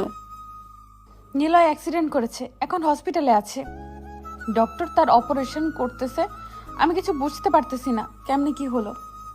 কি বলছিস এসব কথা? কেমনে আর অ্যাক্সিডেন্ট হলো কিভাবে? সকালে তো আমাদের সাথে দেখা হলো তার। তুই যেখানে ছিলি আমিও সেখানে ছিলাম, আমরা দুজন তো একসাথেই ছিলাম, তাহলে আমি কিভাবে বলতে পারি? এখন চল হসপিটালে গিয়ে দেখি কি হয়েছে। আচ্ছা শোন, তাহলে তুই বাসায় কিছু বলবি না, না বলে গেলে তোকে নিয়ে আবার বাসায় যদি টেনশন করে তখন? কিচ্ছু হবে না, তুই আগে চল দেখি গিয়ে কি হয়েছে। বাসায় টেনশন পরে কর, আগে দেখি ছেলেটার কি অবস্থা। এরকম করে অ্যাক্সিডেন্ট হয় কেমনে? এরকম করছিস কেন তুই? নিজেকে শান্ত করে রাখ, না হলে পরে আবার তোকে নিয়ে দৌড়াদৌড়ি করতে হবে আমাকে। নিজেকে কন্ট্রোল রাখ। নাবিলা নীলাকে সঙ্গে করে নিয়ে গাড়িতে করে রংপুর হসপিটালে চলে আসলো। নাবিলা হসপিটালে এসে দেখছে অনেক মানুষ সেখানে বসে আছে। নাবিলা আয়াতকে খুঁজতে লাগলো, কারণ নাবিলা আয়াতকে ছাড়া এখানে আর কাউকে চেনে না। একজনকে জিজ্ঞেস করলো যে অ্যাক্সিডেন্টের পেশেন্টটাকে কোথায় নেওয়া হয়েছে। নার্স দেখিয়ে দিল কোন দিকে যেতে হবে। নাবিলা নীলাকে নিয়ে দ্রুত সেই জায়গায় চলে আসলো। এসে দেখে অনেক মানুষ এখানে বসে আছে, কেউ কেউ কান্না করতেছে। কয়েকজন মুরব্বী মানুষ সেখানে দাঁড়িয়ে আছে মুখ গোমরা করে। নাবিলা সবার মাঝে আয়াতকে খুঁজতে লাগলো, কিন্তু আয়াতকে দেখতে পাচ্ছে না। ডক্টর, আমার বন্ধুর কি অবস্থা? আপনি কি দেখলেন আর কি বুঝলেন? এখন বাইরে সবাই অপেক্ষা করতেছে, প্লিজ আপনি একটা কিছু বলেন। অল্পের জন্য বেঁচে গিয়েছে, আর 1 মিনিট যদি দেরি করে তাকে অপারেশন থিয়েটার নিয়ে যাওয়া হইতো তাহলে হয়তো আমরা তাকে বাঁচাতে পারতাম না, কিন্তু আল্লাহ তাআলার অশেষ রহমত আমরা তাকে বাঁচাতে পেরেছি। আচ্ছা ডক্টর, আপনি আমাকে এটা আগে বলুন তো, তার কি অজান্তে অ্যাক্সিডেন্ট হয়েছে নাকি কোনো আঘাতপ্রাপ্ত? আপনারা তো অপারেশন করার সময় বুঝতে পেরেছিলেন যে কোনটা অ্যাক্সিডেন্ট আর কোনটা আঘাত। দেখো, আমরা এখানে যেটা বুঝতে পারলাম, আমাদের মনে হচ্ছে যে ছেলেটাকে কেউ আঘাত করেছে, কারণ আঘাত না করলে তো তার বুকে সমস্যা হওয়ার কথা ছিল না। এমনিতেই যদি অ্যাক্সিডেন্ট হইতো তাহলে পায়ে বা কোমরে বা মাথায় ব্যথা পাইতো। ডক্টর, আর কতক্ষণ লাগবে আমার বন্ধুর জ্ঞান ফিরে আসতে? আমি তাহলে বাইরে গিয়ে সবাইকে সুসংবাদ দেই। অনেক কান্নাকাটি করতেছে তো, সবাই অনেক চিন্তিত। আজকে রাতের মধ্যেই জ্ঞান ফিরে আসবে, সমস্যা নেই। মনে হচ্ছে তারা তাকে একদম পুরোপুরি মেরে ফেলতে চেয়েছিল, কিন্তু আর একটুর জন্য বেঁচে গিয়েছে। আর একটু লেট হলে তাহলে শেষ।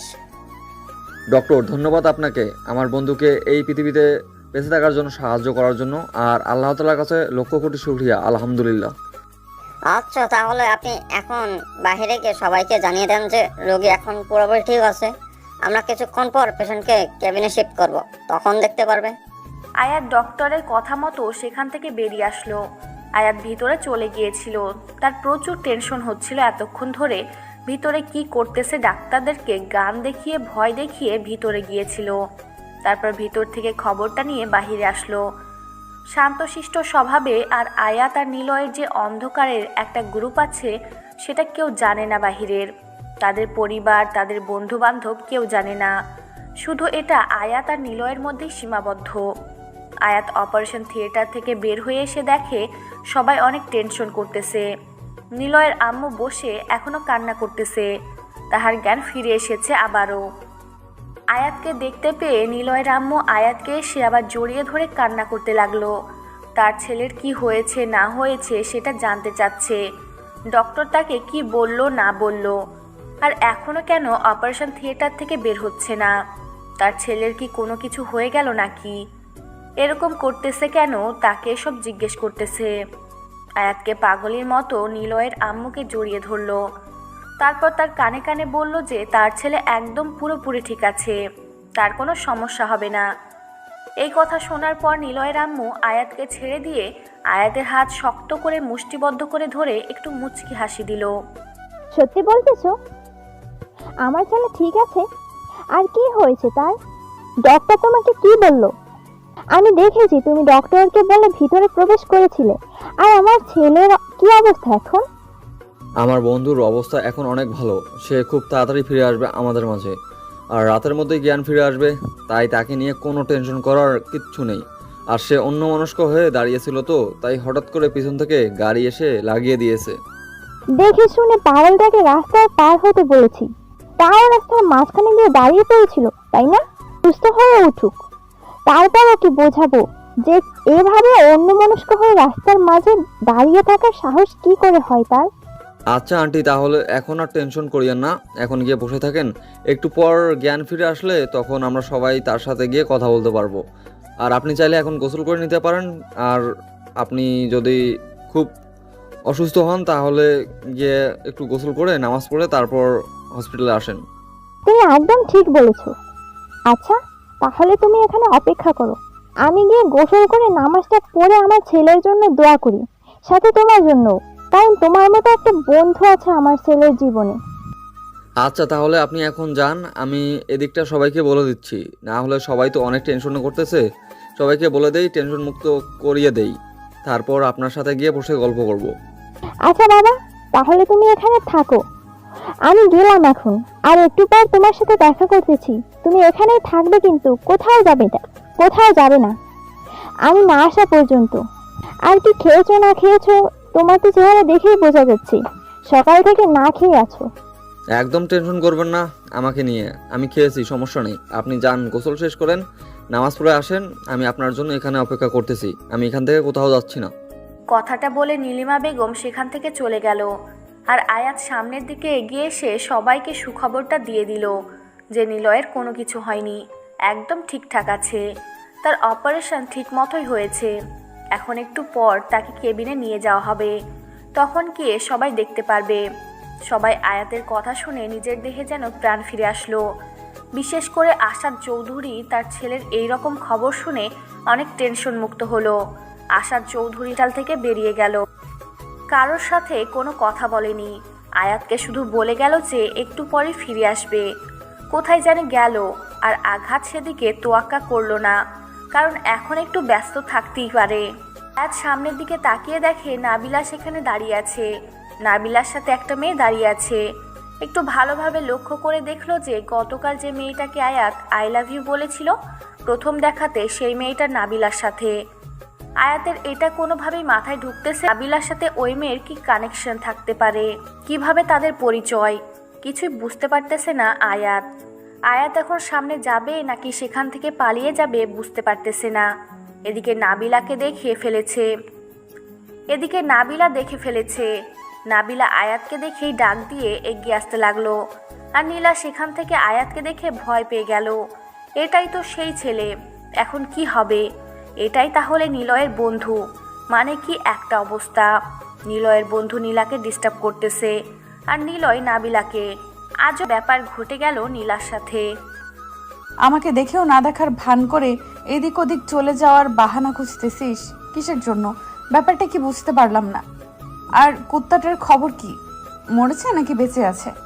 কুত্তাটা যদি মরে যেত তাহলে মনে হচ্ছে প্রচুর খুশি হইতি তুই। এখন অন্তত একটু সম্মান দিয়ে কথা বল। আমি তো সম্পর্কে আন্টি, তাই না? সবসময় তো তুই করে বলিস, এখন অন্তত একটু সম্মান কর। কার সাথে? সাথে আমার বোন আছে।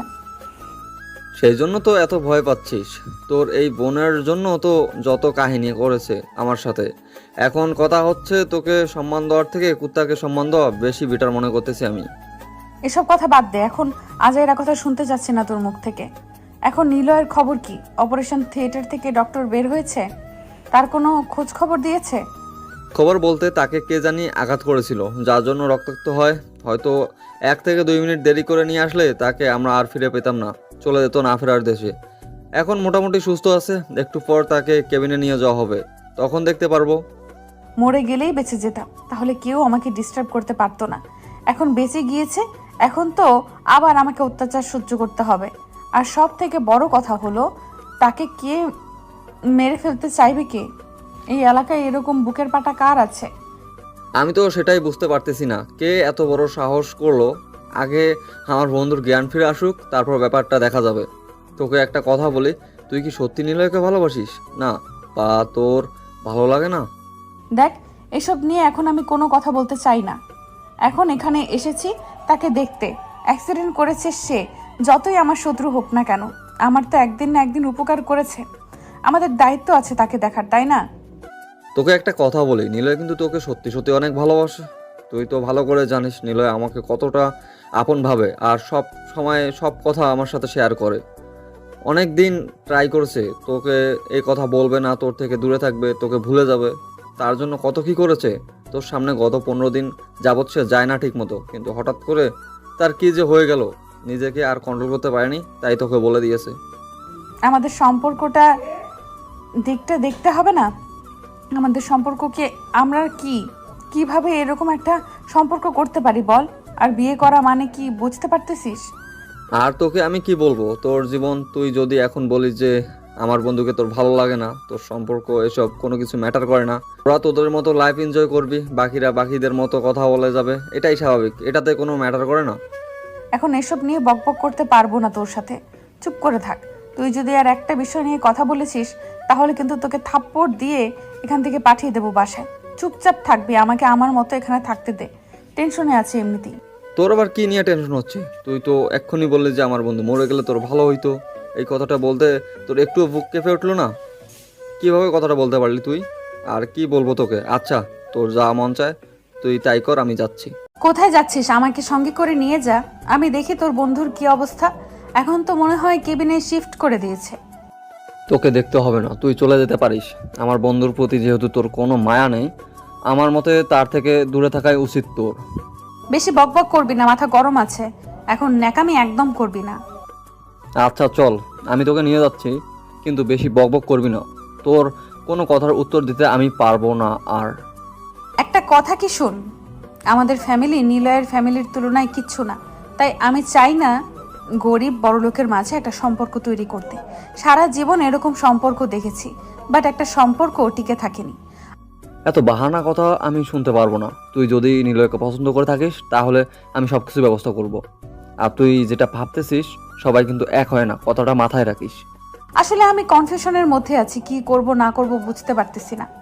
আমি কোনটা করলে আমার জন্য ঠিক হবে বা কোনটা বললে আমার জন্য ভুল হবে, আমি এটাই সিদ্ধান্ত নিতে পারতেছি না। এত টেনশন করতে হবে না তোকে, নিলয়ের পরিবারকে আমি ভালো করে চিনি। যদি তোকে কেউ কিছু কটাক্ষ করে কথা বলে আমি তার বিরুদ্ধে কথা বলবো। তোকে কিচ্ছু বলতে হবে না, তুই শুধু আমাকে বলবি, আমি আর নিলয় তাকে উচিত শিক্ষা দেবো, সমস্যা নেই। নিলয়ের বাবা যদি আমাকে মেনে না নেয় আর আমাদের সম্পর্কটা তো অন্য আর সমাজের লোকে যদি শুনে, তাহলে কি হবে? তাদের মান সম্মান থাকবে? সেটা আমি দেখে নেবো। এখন চল, এই যে ডক্টররা বেরিয়ে গেল, তার মানে নিলয়কে এখন রুমে নিয়ে যাওয়া হয়েছে।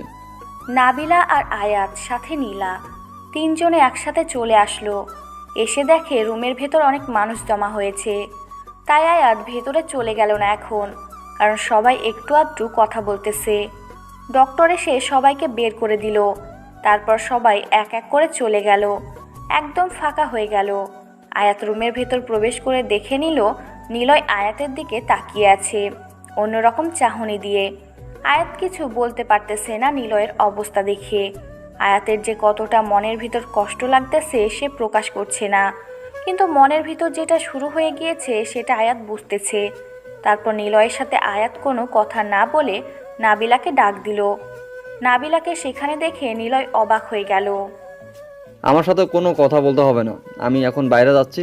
নাবিলা এখানে এসেছে, তোরা দুজনে একসাথে কথা বলতে থাক। তোদের কোনো সমস্যা থাকলে মিটমাট করে নিতে পারিস।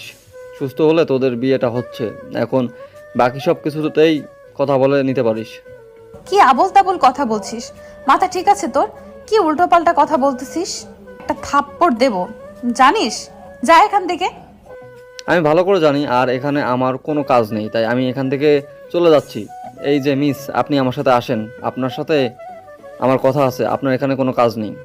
তুই একটু তার সাথে গিয়ে বাইরে থাক, আমার জন্য অপেক্ষা কর। আমি একটু কথা বলে বাইরে যাচ্ছি, 2 মিনিট সময় নিচ্ছি। তুই তাতে একটু আয়াতের সাথে থাক, আমি একটু কথা বলে বাইরে যাচ্ছি।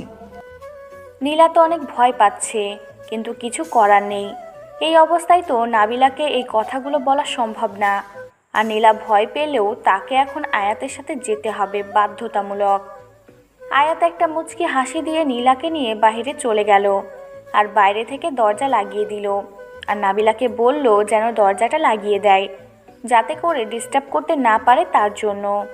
আর নাবিলা সেখানে বসে আছে চুপচাপ, আর নিলয়ের দিকে এক দৃষ্টিতে তাকিয়ে আছে। আর নিলয় নাবিলার দিকে এক দৃষ্টিতে তাকিয়ে আছে। কেউ কোনো কথা বলতেছে না, দুজনেই রোবট। নাবিলা তাকিয়ে থাকতে থাকতে হঠাৎ করেই কান্না করে দিল, যেটার জন্য নিলয় মোটেও প্রস্তুত ছিল না। যে মেয়েটা তাকে সহ্য করতে পারে না সেই মেয়েটাকে কান্না করতেছে, ব্যাপার কি? এটা তো মোটেও ঠিক হচ্ছে না। নিলয় কি বলবে না বলবে ভেবে পাচ্ছে না। এখন সে উঠে এসে বসবে সেই শক্তিটাও নেই, তার শুয়ে থাকা ছাড়া উপায় নেই। ডক্টর বলেছে 3 দিন সময় লাগবে, আর এই 3 দিন তাকে বিছানায় শুয়ে থাকতে হবে। উঠে বসা তো দূরের কথা, একটু নড়াচড়াও করা যাবে না। 3 দিন তাকে শুয়ে থাকতে হবে। তাই নিলয় নিজের ইচ্ছা থাকা সত্ত্বেও উঠে বসতে বা একটু নাবিলার কাছে যেতে পারল না। আরে আন্টি, আপনি কান্না করতেছেন যে, ব্যাপার কি? আপনার তো চোখে পানি মানায় না। তুই এভাবে কথা বলবি না আমার সাথে, কুত্তা। এভাবে বেঁচে আছিস কেন?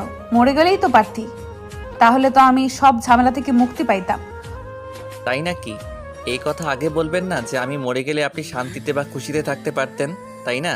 তাহলে আমি একদম পুরো কিভাবে মরে যাওয়া যায় সেই চেষ্টাটাই না হয় করতাম। হয়েছে, আর কথা বলতে হবে না। তুই মরে গেলে আমার কেউই তো আমাকে জ্বালাতন করতে পারবে না। কেউ বউ বলে ডাকতো না। আমি কি বলবো?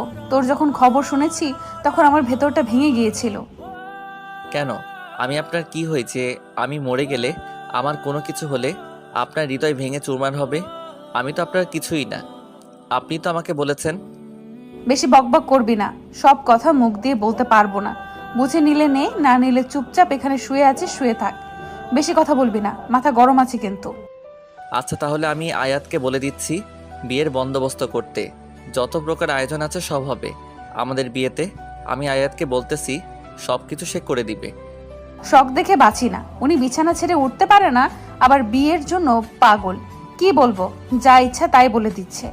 মাথা পুরো নষ্ট হয়ে গিয়েছে নাকি? এসব হয়েছে আপনার জন্য। আপনাকে ভালোবাসার পর থেকে না সব কিছু আমার উল্টাপাল্টা হয়ে গিয়েছে। কেন আপনি আমার সামনে এসেছিলেন বলেন তো? এই হরিণ দুটো, টানা টানা চোখ, চোখের কাজল, হালকা মেকআপ, পুরো পরীর মতো কে বলেছিল আপনাকে আমার সামনে নিয়ে আসতে? এত সুন্দর করে আল্লাহ তাআলা এত সুন্দর করে সৃষ্টি করেছে যে আপনাকে দেখে আমি মুগ্ধ। আপনাকে ছাড়া আমি সারা জীবন থাকতে পারবো না, আমার পক্ষে সম্ভব না। এত সুন্দর দুষ্টু মিষ্টি চেহারা আমার থেকে, বয়সে সিনিয়র, একটু ভালোবাসা পাবো, একটু শাসন পাবো, তার থেকে কি মজা। খুব মজা, তাই না? বিয়েটা আগে হতে থে, তারপর দেখ তোর কি অবস্থা করি। বলতেছি না, শাসন করবে, আদর করবে, দুষ্টু মিষ্টি খুনসুটি করবে, সব হবে। কিন্তু যখন বিয়েটা হয়ে যাবে না, তখন বুঝতে পারবি যে আমি কি জিনিস। খুব তো আমাকে বিয়ে করার ইচ্ছা, তাই না? দেখা যাবে। আমিও তো সেটাই দেখতে চাই যে কত সুন্দরভাবে আমাকে পরিপাটি করে রাখে আমার সিনিয়র আন্টি বউ। আমিও সেটাই দেখতে চাই। আর একটা কথা, কি মনে করে আপনি রাজি হয়ে গেলেন এটাই বুঝলাম না এত তাড়াতাড়ি। আমি তো ভেবেছিলাম 1 বছর আপনার পিছনে ঘুরতে হবে। অ্যাক্সিডেন্টটা না করলে 1 বছর কেন, 5 বছর তোরে আমার পেছনে ঘুরাইতাম, বুঝছিস? অ্যাক্সিডেন্ট করেছে বিধায় নিজেকে আর কন্ট্রোল করতে পারলাম না, তাই বলে দিলাম। ধন্যবাদ ভাই তোদেরকে, তোরা যদি আমাকে এভাবে অ্যাক্সিডেন্ট না করতে তাহলে হয়তো আমি আমার ভালোবাসাকে পেতাম না। তাদেরকে কাছে পেলে কি যে একটা ভালোবাসা দিব যেটা বলার বাহিরে। আর একটা কথা, তোকে নাকি পেছন থেকে কেউ ধাক্কা দিয়েছে। আয়াত আমাকে বলল তোর এলাকায় কোনো শত্রুর অভাব নেই, কখন জানি মরে পড়ে থাকিস। আমাকে সারা জীবন কষ্ট পাইতে হয়। এত সহজে হলে তো হয়েই যেত। আর আমি এখন একটু কথা কম বলতেছি, কারণ তাড়াতাড়ি আমাকে সুস্থ হতে হবে। আর ডক্টর বলছে কথা কম বলতে। তুমি একটু চুপচাপ আমার পাশে শুয়ে থাকো, আমার এখানে আসো, আমার মাথায় হাত বুলিয়ে দাও। আমি এসব কিছু করতে পারবো না। এখন যেটা বলেছি সেটা শুনে খুশিতে ঘুমিয়ে পড়। কোনো কথা হবে না। আমি এখন বাড়িতে যাচ্ছি। এটা কোনো কথা হলো? এটা তো স্বার্থপরের মতো কথা হয়ে গেল, তাই না? আমাকে একা রেখে বাইরে যাবে, থাকতে তো পারবে না। তাই এখানেই থাকো, সমস্যা নেই, কেউ ডিস্টার্ব করবে না। আচ্ছা থাকবো, কিন্তু একটা শর্ত আছে। বেশি বকবক করবি না, এখন ঘুমিয়ে পড়বি। আর যদি ঘুমিয়ে না পড়েছিস তাহলে কিন্তু আমি এখান থেকে চলে যেতে বাধ্য হব। তখন এমনিতেই ঘুমিয়ে যাবি। আচ্ছা, কথা দিলাম আমি এখন ঘুমিয়ে যাব। আমার ঘুম পাচ্ছে। তুমি এখনও বসে থাকো, কারণ বাহিরে গিয়ে থাকতে পারবে না, বারবার আমাকে দেখতে মন চাইবে। আমি সেটা ভালো করে জানি। তোমার চোখ স্পষ্ট আমাকে সাক্ষী দিচ্ছে। তাই এখানেই থাকো, ভালো হবে। আমি ঘুমিয়ে যাই, তুমি আমাকে দেখতে থাকো। অনেক হয়েছে চাপা মারা, এখন শুয়ে থাক। বেশি বকবক করিস না। তোকে দেখতে হবে এমন কোনো কথা নেই। আমি এখন বাসায় যাইতাম, কিন্তু তুই রিকোয়েস্ট করতেছিস, তার জন্য থেকে গেলাম। নিলয় আর কোনো কথা না বলে মুচকি একটা হাসি দিয়ে চোখ বন্ধ করে নিল। নাবিলা নিলয়ের মাথার কাছে গিয়ে বসে পড়ল আর নীরব দৃষ্টিতে দেখতে লাগলো যে ছেলেটা সারাক্ষণ এদিক ওদিক ছোটাছুটি করে বের হইতো। এলাকায় কোথাও কোনো ঝামেলা হলে সেখানে গিয়ে উপস্থিত হয়। আজকে সেই ছেলেটাই অসুস্থ হয়ে শুয়ে আছে।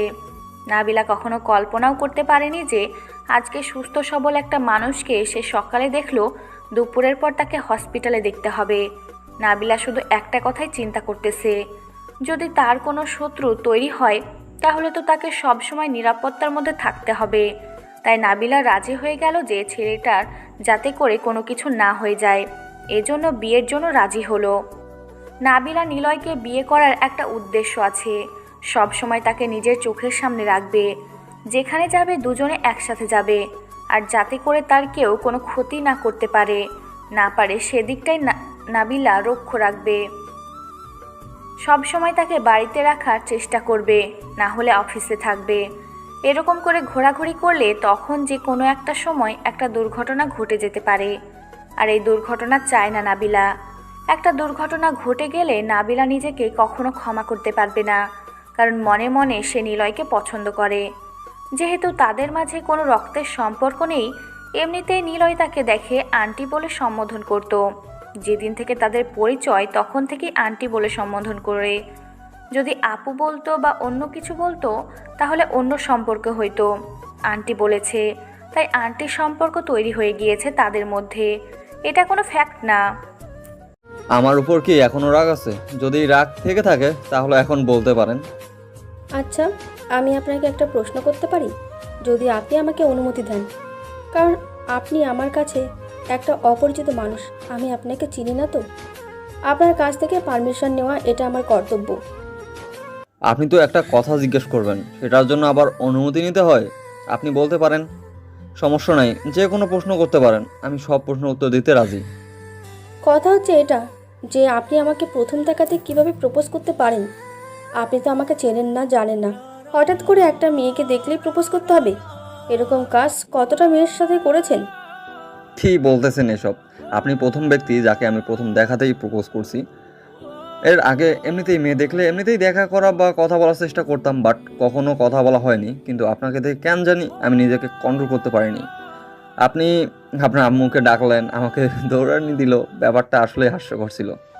সেটা তো কম হয়ে গিয়েছে, ইচ্ছে তো করতেছিল যে আপনাকে জুতা পেটা করব, কিন্তু আপনার ভাগ্য ভালো যে আমরা এখানে নতুন এসেছিলাম। যদি কিছুদিন আগে আসতাম তাহলে হয়তো আপনার অবস্থা খারাপ হয়ে যেত। আপনার সাহসের প্রশংসা না করে পারতেছি না, আপনার সাহসের প্রশংসা করতেই হয়। সেটা তো হয়তো মোটামুটি করতে নাও পারতেন, তাহলে উল্টাপাল্টা কিছু হয়ে যেতে পারতো আপনার সাথে। এখন এই টপিক নিয়ে কথা বলতে ইচ্ছে করছে না। এখন নাবিলার নিলয় ভাইয়ার বিয়ের ব্যবস্থা করতে পারবেন কি আপনি? আমি যেটা বুঝলাম, নাবিলা নিলয় ভাইকে পছন্দ করে, কিন্তু তাদের সম্পর্কের জন্য নাবিলা আপু কনফিউশন আছে, কি করবে না করবে।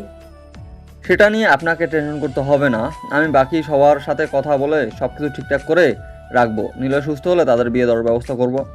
আর একটা কথা, আপনার কি কোনো বয়ফ্রেন্ড আছে বা কাউকে পছন্দ করেন বা কোনো বাগদত্তা আছে? না হলে আমি একটু ট্রাই করতাম আর কি। এসব করে কোনো লাভ হবে না, কারণ আমি আপনাকে পছন্দ করি না, আর আপনার মতো ভণ্ড বদমেজাজি ছেলেদের আমি মোটেও পছন্দ করি না, বুঝেছেন?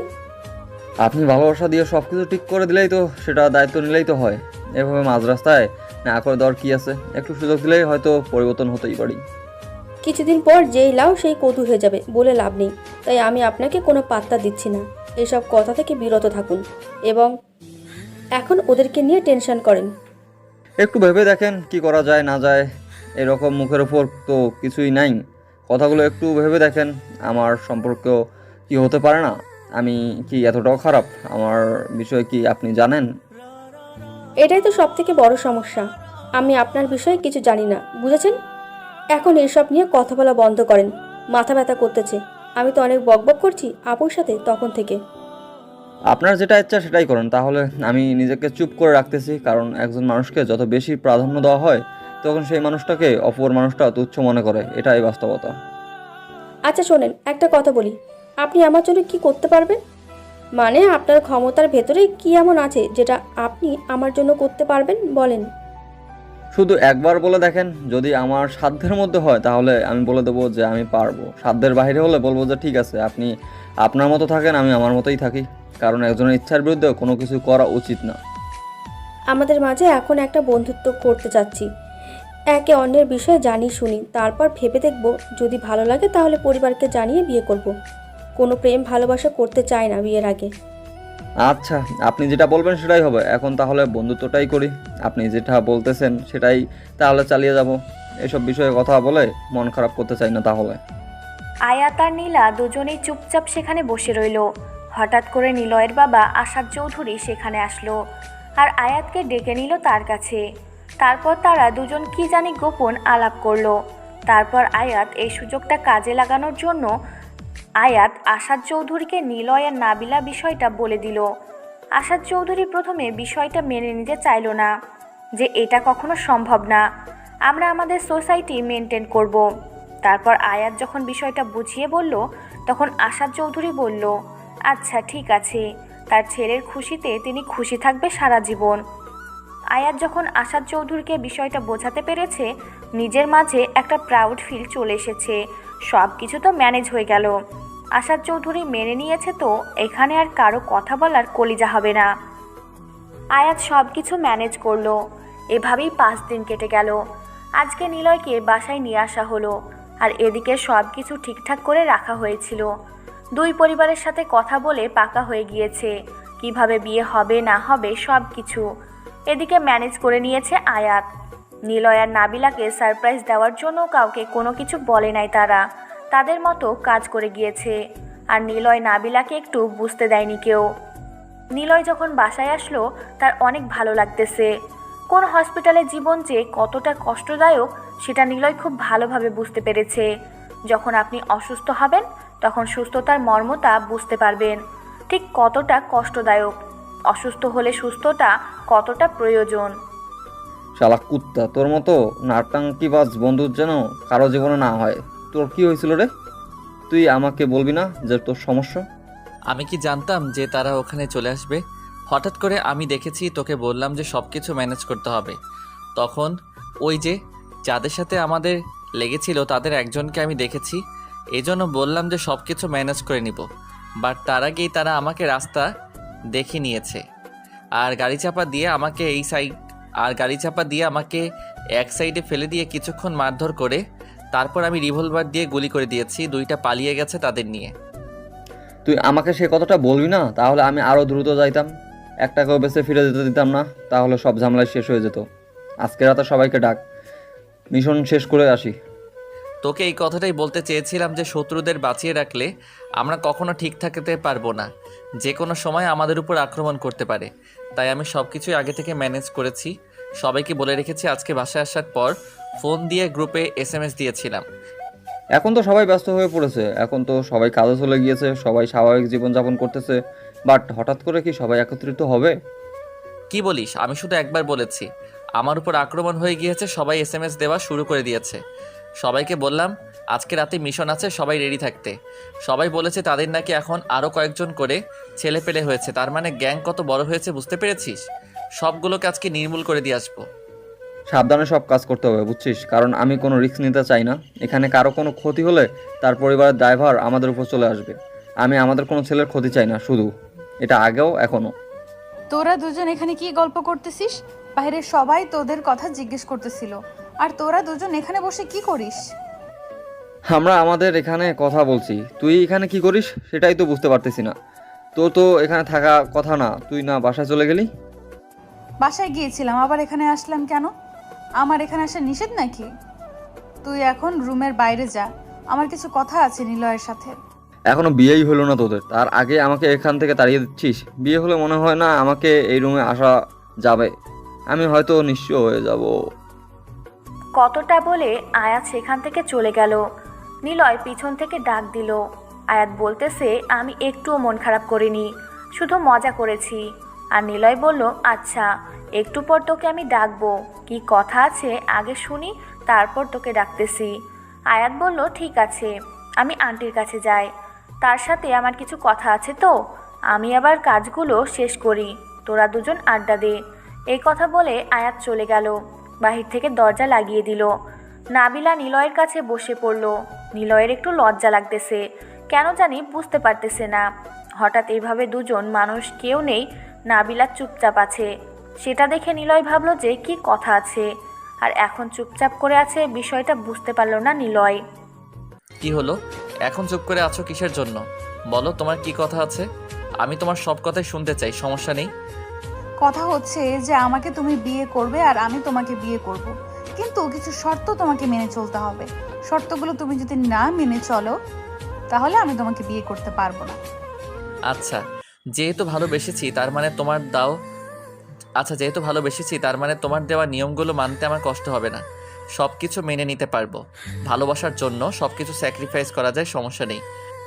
স্যাক্রিফাইস করতে হবে কিনা জানি না, কিন্তু কয়েকটা নিয়ম দেব যেটা তোমাকে মেনে চলতে হবে। তার জন্য তুমি যদি স্যাক্রিফাইস করতে চাও করতে পারো, সমস্যা নেই।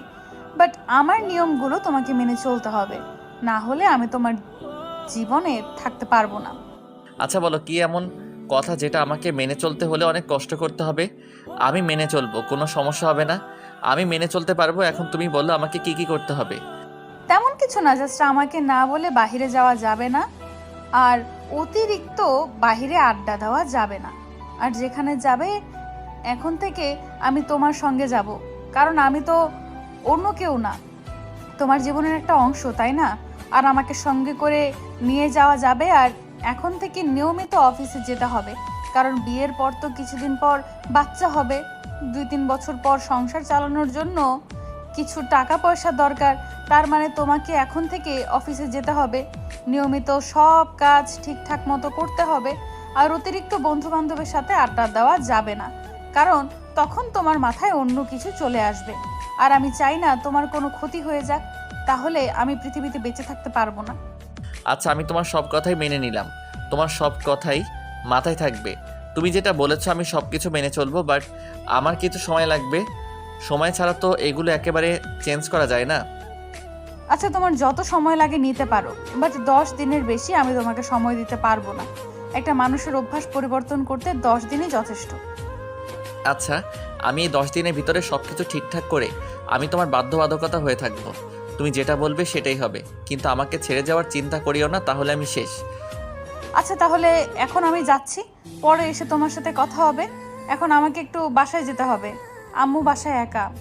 যাও তাহলে, আমার কিছু টুকটাক কাজ বাকি আছে, তো আমি সবগুলো শেষ করে নিচ্ছি কাজগুলো, তারপর পুরো সময়টা তোমাকে দেব, আর অন্য কারোর জন্য না। তারপর নাবিলা সেখানে থেকে চলে গেল। আর এদিকে নিলয় আয়াতকে ডাক দিয়ে সবাইকে একত্রিত করে নিল। সন্ধ্যা হয়ে গেছে, এখন বেরিয়ে পড়বে। কাজ শেষ করে ফজরের পর তারা এই শহরে ফিরে আসবে। যেইভাবে প্ল্যান ছিল ঠিক সেইভাবেই সবাই বেরিয়ে পড়ল। চারিদিক থেকে শত্রুদের ঘিরে ধরেছে নিলয় আয়াতের যত ফ্রেন্ড আছে, যত লোক আছে সবাই। আয়াত চাচ্ছিল না এইটার বেশি দূর যাক, তাই সে একদম পুরো শত্রুদলকে নির্মূল করার জন্য সব কিছু প্ল্যান করে গিয়েছিল। বোম দিয়ে সবাইকে একদম নির্মূল করে দিয়েছে তারা। সবাই একটা জঙ্গলে আস্তানা করেছিল, সেই জঙ্গল পুরো আগুন ধরিয়ে দিয়েছে। একটা শত্রু সেখান থেকে বেঁচে ফিরতে পারেনি, কারণ যেদিকে একটা শত্রু পালিয়ে গিয়েছে সেদিকেই আয়াত আর নিলয়ের লোক দাঁড়িয়েছিল আর মেরে ফেলেছে সবাইকে। সব শত্রু নির্মূল, সবাই শেষ। এখন তারা শত্রুমুক্ত, সবাই যে যার মতো আবারও তার গন্তব্যে ফিরে আসলো। কেউ জানে না যে তারা রাতে এত বড় একটা মিশন করেছে। পরের দিন নিউজ পত্রিকা অনেক নিউজ হয়ে গেল যে জঙ্গলে আগুন লেগেছিল হঠাৎ করে একটা বিস্ফোরণের কারণে। কেউ জানে না যে এটা আয়াত আর নিলয়ের কর্মকাণ্ড ছিল। সবাই সবার মতো দেখতেছে নিউজটা আর এড়িয়ে যাচ্ছে। কেউ নিউজটাকে গুরুত্ব সহকারে নিচ্ছে না। যারা নিচ্ছে তারা নিশ্চয়ই যারা এই কাজগুলো করেছে তারা কেউ গুরুত্ব সহকারে নিচ্ছে না। এভাবেই শেষ হয়ে গেল আয়াত আর নিলয়ের আন্ডারওয়ার্ল্ডের জীবন। সব কিছু ত্যাগ করে তারা এখন একদম স্বাভাবিক। সবাই এখন নিজেদের স্বাভাবিক জীবনযাপন করবে, কেউ তাদেরকে ডিস্টার্ব করবে না। আর নিলয় অনেক খুশি, এখন তার ভালোবাসার মানুষের কথা রাখতে পারবে সবগুলো।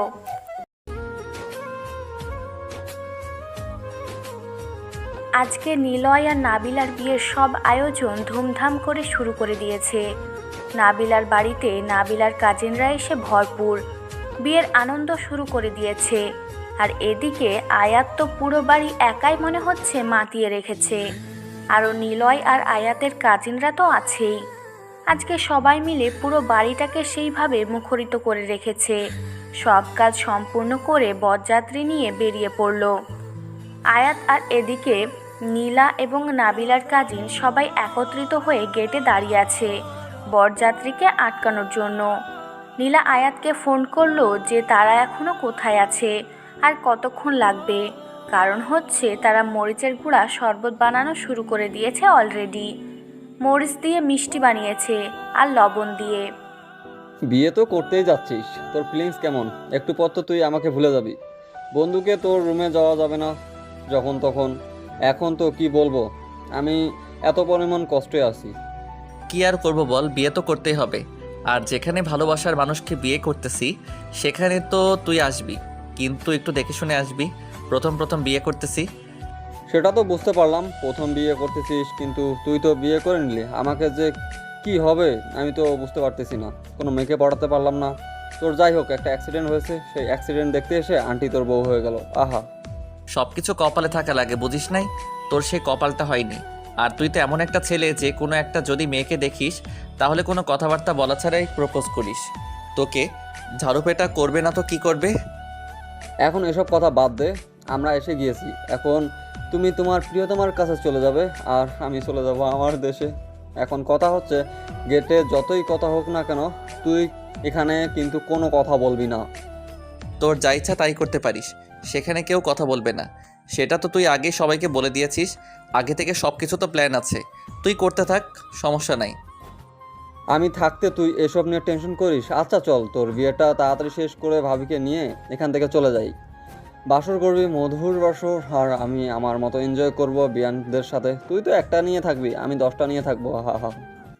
লুচ্চামি কম কর, এখন তাড়াতাড়ি সব ব্যবস্থা কর। বিয়ে তাড়াতাড়ি করতে হবে।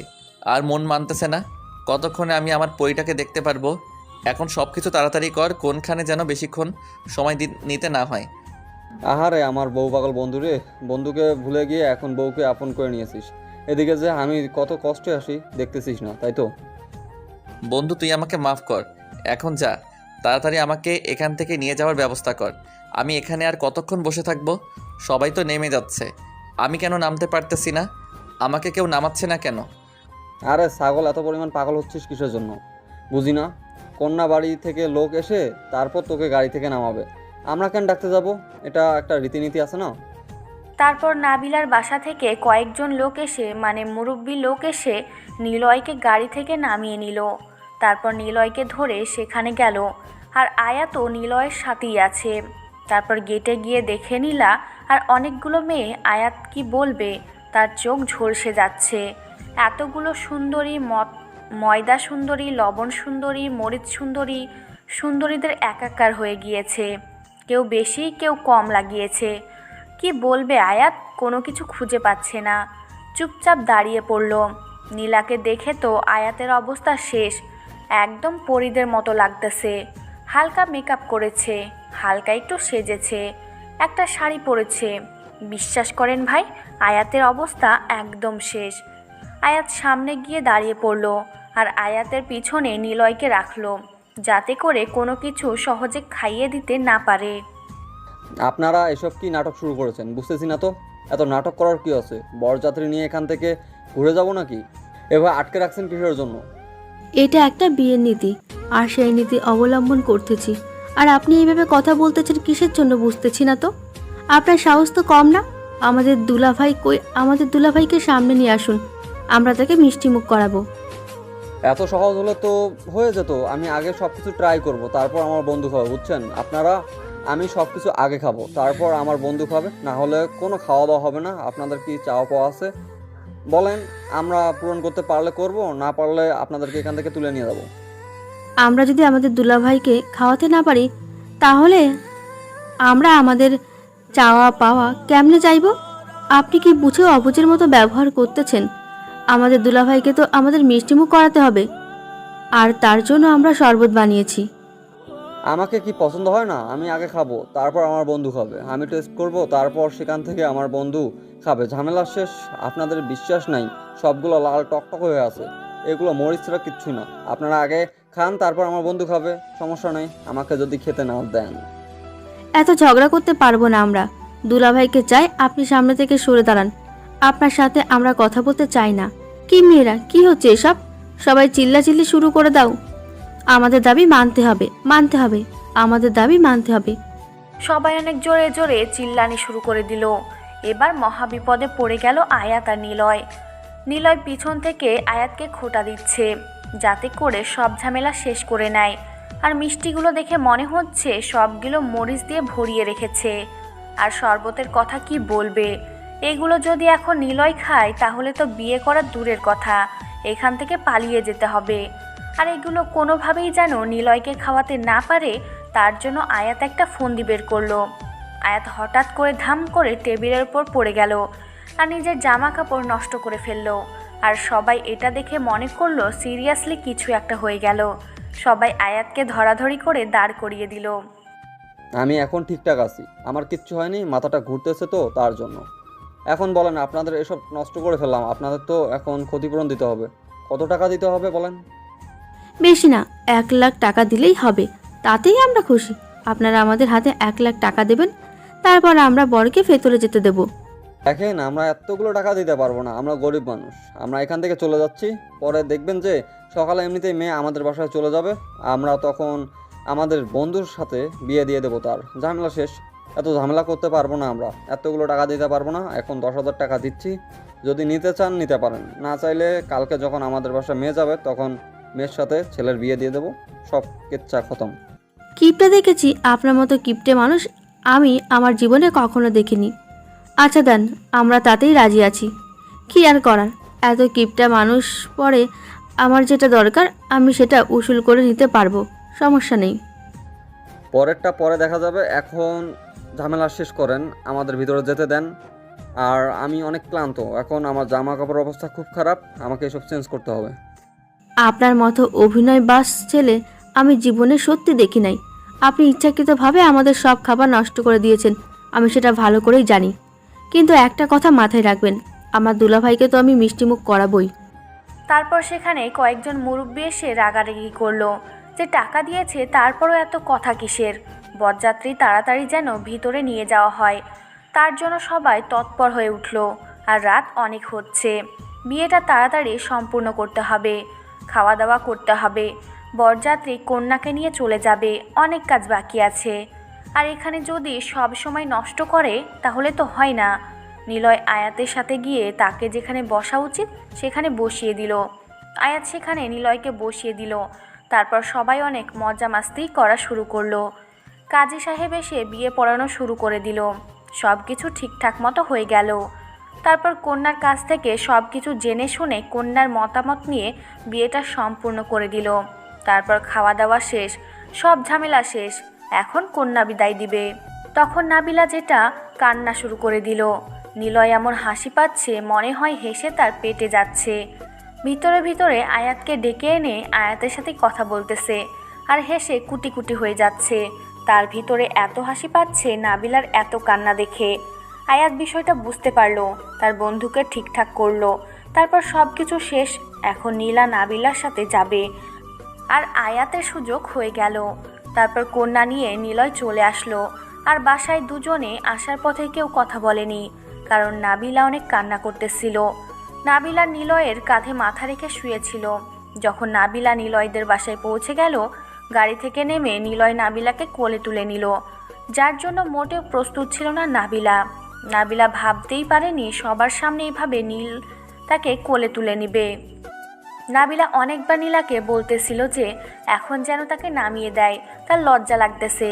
কিন্তু নিলয় নাবিলার কানে কানে বলল যে এটা এইবারের রীতিনীতি, এটা তাকে মানতে হবে। আর তার ইচ্ছা করছিল তার বউকে কোলে তুলে নেওয়ার জন্য, তাই সে নিয়েছে। সবাই হাততালি দিয়ে সংবর্ধনা জানাতে লাগলো তাদের নতুন দাম্পত্য জীবনকে। তাদের দাম্পত্য জীবন যেন সুখের হয়। সবাই অনেক সংবর্ধনা জানালো, সবাই গ্রহণ করে নিল নাবিলাকে এই বাসায়। আর নিলয়ের আম্মু তো আগে থেকেই গ্রহণ করে নিয়ে বসে আছে।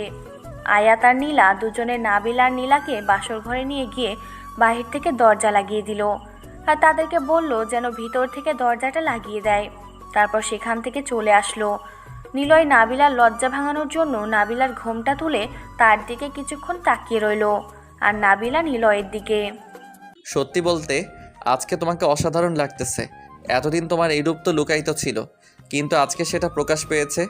সত্যি বলতেছি, এত সুন্দর লাগতেছে, ইচ্ছে করতেছে তোমাকে খেয়ে ফেলি। দেরি করতেছি কিসের জন্য? খেয়ে ফেলো, সমস্যা নাই। আমি তো বাধা করতেছি না, আমাকে খেয়েই ফেলো। কিন্তু একটা কথা বুঝলাম না, সেটা হচ্ছে তুমি এত কান্না করলে কিসের জন্য? আমি তো এটাই বুঝলাম না। আমি তো তখন জানো কি পরিমাণ হেসেছি, আয়াতকে জিজ্ঞাসা করে দেখিও, বিশ্বাস করো এটার জন্য প্রস্তুত ছিলাম না যে তুমি এভাবে কান্না করবে। তুমি যদি একটা মেয়ে মানুষ হতেই তাহলে বুঝতে পারতে যে আমি কেন কান্না করতেছি। তাদের সাথে আমার সম্পর্ক জন্ম থেকে, আর তাদেরকে ছেড়ে আসতে কান্না হবে না, কষ্ট হবে না? সেটা অবশ্য ঠিক বলেছ। আচ্ছা এখন কি করবে?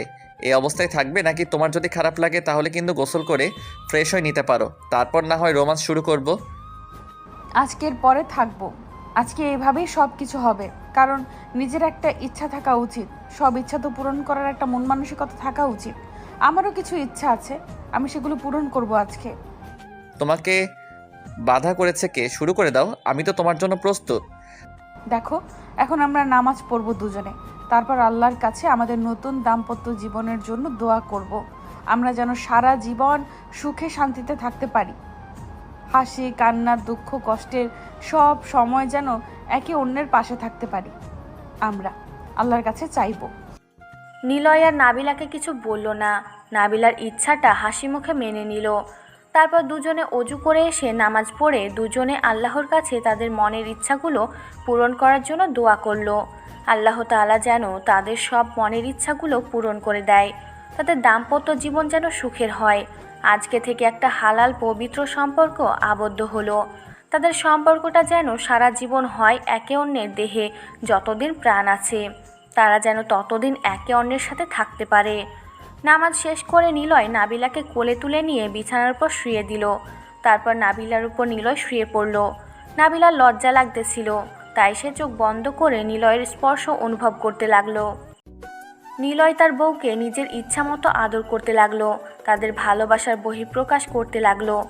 নিলয় নাবিলার ঠোঁটে ঠোঁট লাগিয়ে কিস করতেছে, একজন অন্যজনকে ভালো মতো ফিল করতেছে।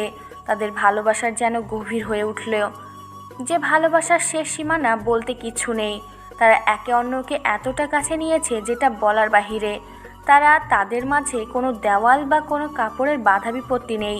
তারা এখন একে অন্যকে ভালোবাসতে ব্যস্ত। হঠাৎ করে নাবিলা নিলয়কে ধাক্কা দিয়ে নিচে নামিয়ে দিল। নাবিলা নিলয়ের উপর উঠে নিলয়কে আদর করতে লাগলো, ঠোঁটে ঠোঁট লাগিয়ে। তারপর একে অন্যকে আবার আদর করা শুরু করে দিল, যেটা এখন বলা যাবে না। এটা একটা লজ্জার বিষয়। আপনারা বিয়ে করেন, তারপর না হয় শুনে নিয়েন, বা আপনারা যখন করবেন তখন ঝামেলা শেষ। আমি চাই সারা জীবন আমাদের ভালোবাসাটা আজকে যেমন থাকলো, প্রতিটা রাত প্রতিটা দিন আমাদের ভালোবাসাটা এইভাবেই যেন থাকে।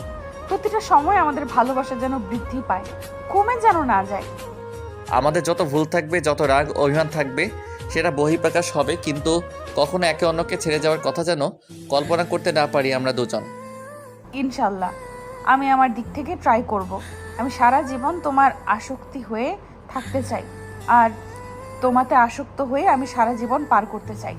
ভালোবাসি, অনেক ভালোবাসি। যে ভালোবাসা প্রকাশ করতে হয় হয়তো সময় লাগবে, এতটা ভালোবাসি যে ভালোবাসা সারা জীবন ফুরিয়ে যাবে না।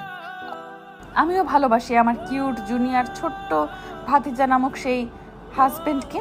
ভালোবাসি, এখন তাকে এতটা ভালোবাসি যে নিজের দেহের একটা অংশ মনে করি। আমিও আমার আন্টিকে, মানে আন্টিকে বলতে অচেনা আন্টি, কারণ আপনাকে তো আমি চিনতাম না আগে।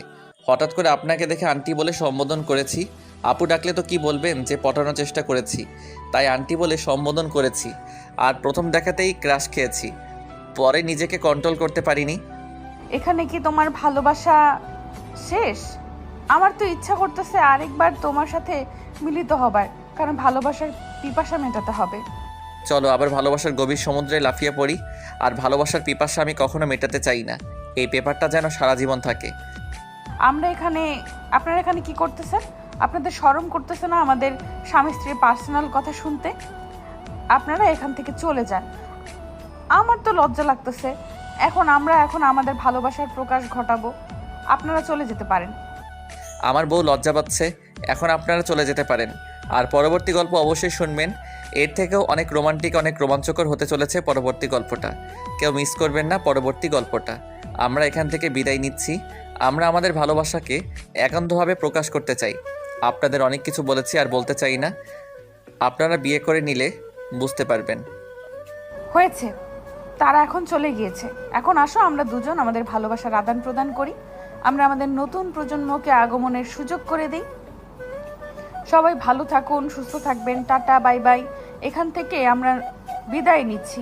আপনারা বিয়ে করেন তাড়াতাড়ি, আর ভালোবাসার মানুষ থাকলে তাকে বিয়ে করে নিয়ে সুখে শান্তিতে সারা জীবন ঘর সংসার করেন।